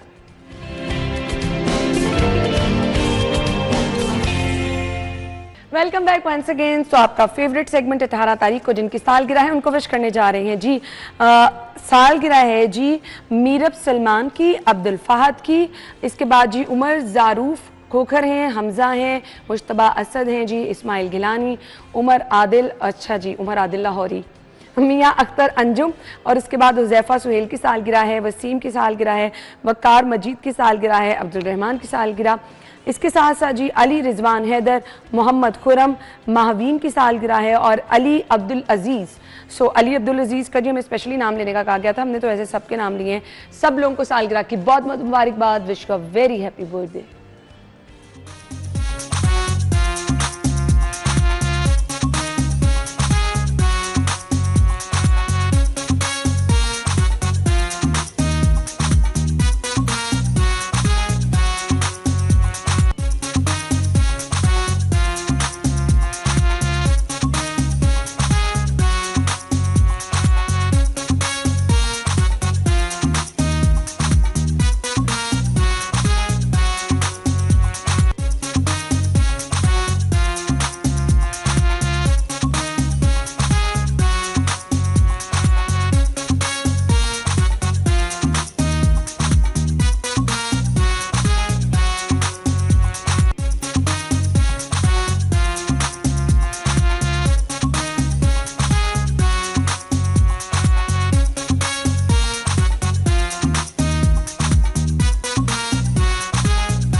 Happy birthday once again. So आपकी सालगिरह अगर कल है तो आपकी सालगिरह को भी हम ऐसे ही स्पेशल बनाएंगे। करना आपने क्या है जी, स्क्रीन पर नंबर है, इस नंबर पर आपने अपनी पिक्चर्स भेजनी है अपने नाम के साथ और प्रोग्राम में शामिल हो जाना है जी। आपकी बर्थडे को भी हम इसी तरह स्पेशल बनाएंगे।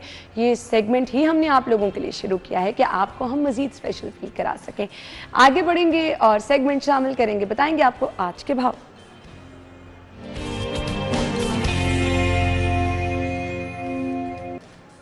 सो सब्जियों के रेट ओपन मार्केट में क्या हैं? ऑल्दो सब्जियों के रेट बहुत ज़्यादा बढ़े हुए दिखाई दे रहे हैं, हर जगह पर सब्जी की कीमत में इजाफा है, लेकिन यहाँ पर ये होता है कि हर मार्केट का अपना रेट है। सो हम भी रिपोर्टर्स को डिफरेंट लोकेशन पे भेजते हैं, तो हर इलाके के रेट आपके साथ शेयर करते हैं। अफशा आज कहाँ मौजूद है, आज की rate list over to you.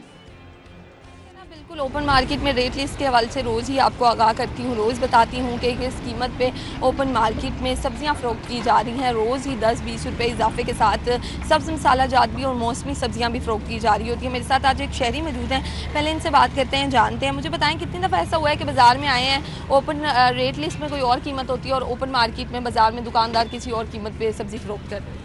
ऐसे तो कई दफ़ा मैंने देखा है और कई दफ़ा महंगी सब्ज़ी ख़रीदने पर हम लोग मजबूर हैं, क्योंकि सब्ज़ी तो खानी है, अब लेनी है, क्या करें फिर। तो इस पर प्राइस कंट्रोल मजिस्ट्रेट से थोड़े से सवाल नहीं बनता है कि वो यहाँ आके इन लोगों को क्यों पाबंद नहीं करते हैं कि जो रेट लिस्ट पे लिखा हुआ है कीमत उस पर फ़रोख्त करें? बनता तो है, उनको चाहिए कि वो यहाँ पे आएँ, आके देखें क्यों इस तरह ये लोग करते हैं ना। हाँ जी बिल्कुल, ये आपने उनकी बात सुनी कि क्यों इस तरह किया जाता है, सरकारी रेट लिस्ट पे क्यों चीज़ें फ़रोख्त नहीं की जाती हैं। वो बिल्कुल उन्होंने सही कहा कि सब्ज़ी तो ख़रीदनी है, चाहे महंगी हो सस्ती हो, तो अगर वो महंगी भी बेचते हैं तो हम सब्ज़ी ख़रीदने पर मजबूर हैं। इसी के साथ आपको ओपन रेट लिस्ट में थोड़ा सा चीज़ों की कीमतों के हवाले से बताऊँ तो आलू की सरकार की जान से कीमत 80 रुपये रखी गई है, लेकिन ये बाज़ार में 100 रुपये तक बेचा जा रहा है। प्याज की सरकारी कीमत 50 है, लेकिन ये 60, जबकि टमाटर की सरकारी कीमत 70 है, लेकिन ये 80 रुपये में फ़रोख्त किया जा रहा है। लहसुन देसी नया की सरकारी कीमत 205 है, लेकिन ये 300 रुपये तक फ़रोख्त किया जा रहा है। अदरक थाईलैंड की सरकारी कीमत 460 है, लेकिन ये 600, जबकि बैंगन की सरकारी कीमत 140 है, लेकिन ये 160 रुपये में फ़रोख्त किया जा रहा है। सब्ज़ मसाला जात की कीमतें 130 है, लेकिन ये 150 रुपये तक फ़रोख्त किया जा रहा है। तो इसी तरह बहुत सी ऐसी चीज़ें हैं जिनकी कीमतें 10-20 रुपये के इजाफे के साथ। ठीक है जी, थैंक यू सो मच। सो हम रोज़ाना के बुनियाद पर आपके साथ शेयर करते रहेंगे ताकि आपके लिए आसानी होती रहे। अपना बहुत सारा ख्याल रखिएगा, हमें इजाज़त दीजिए, कल मुलाकात होगी, अल्लाह हाफ़िज़।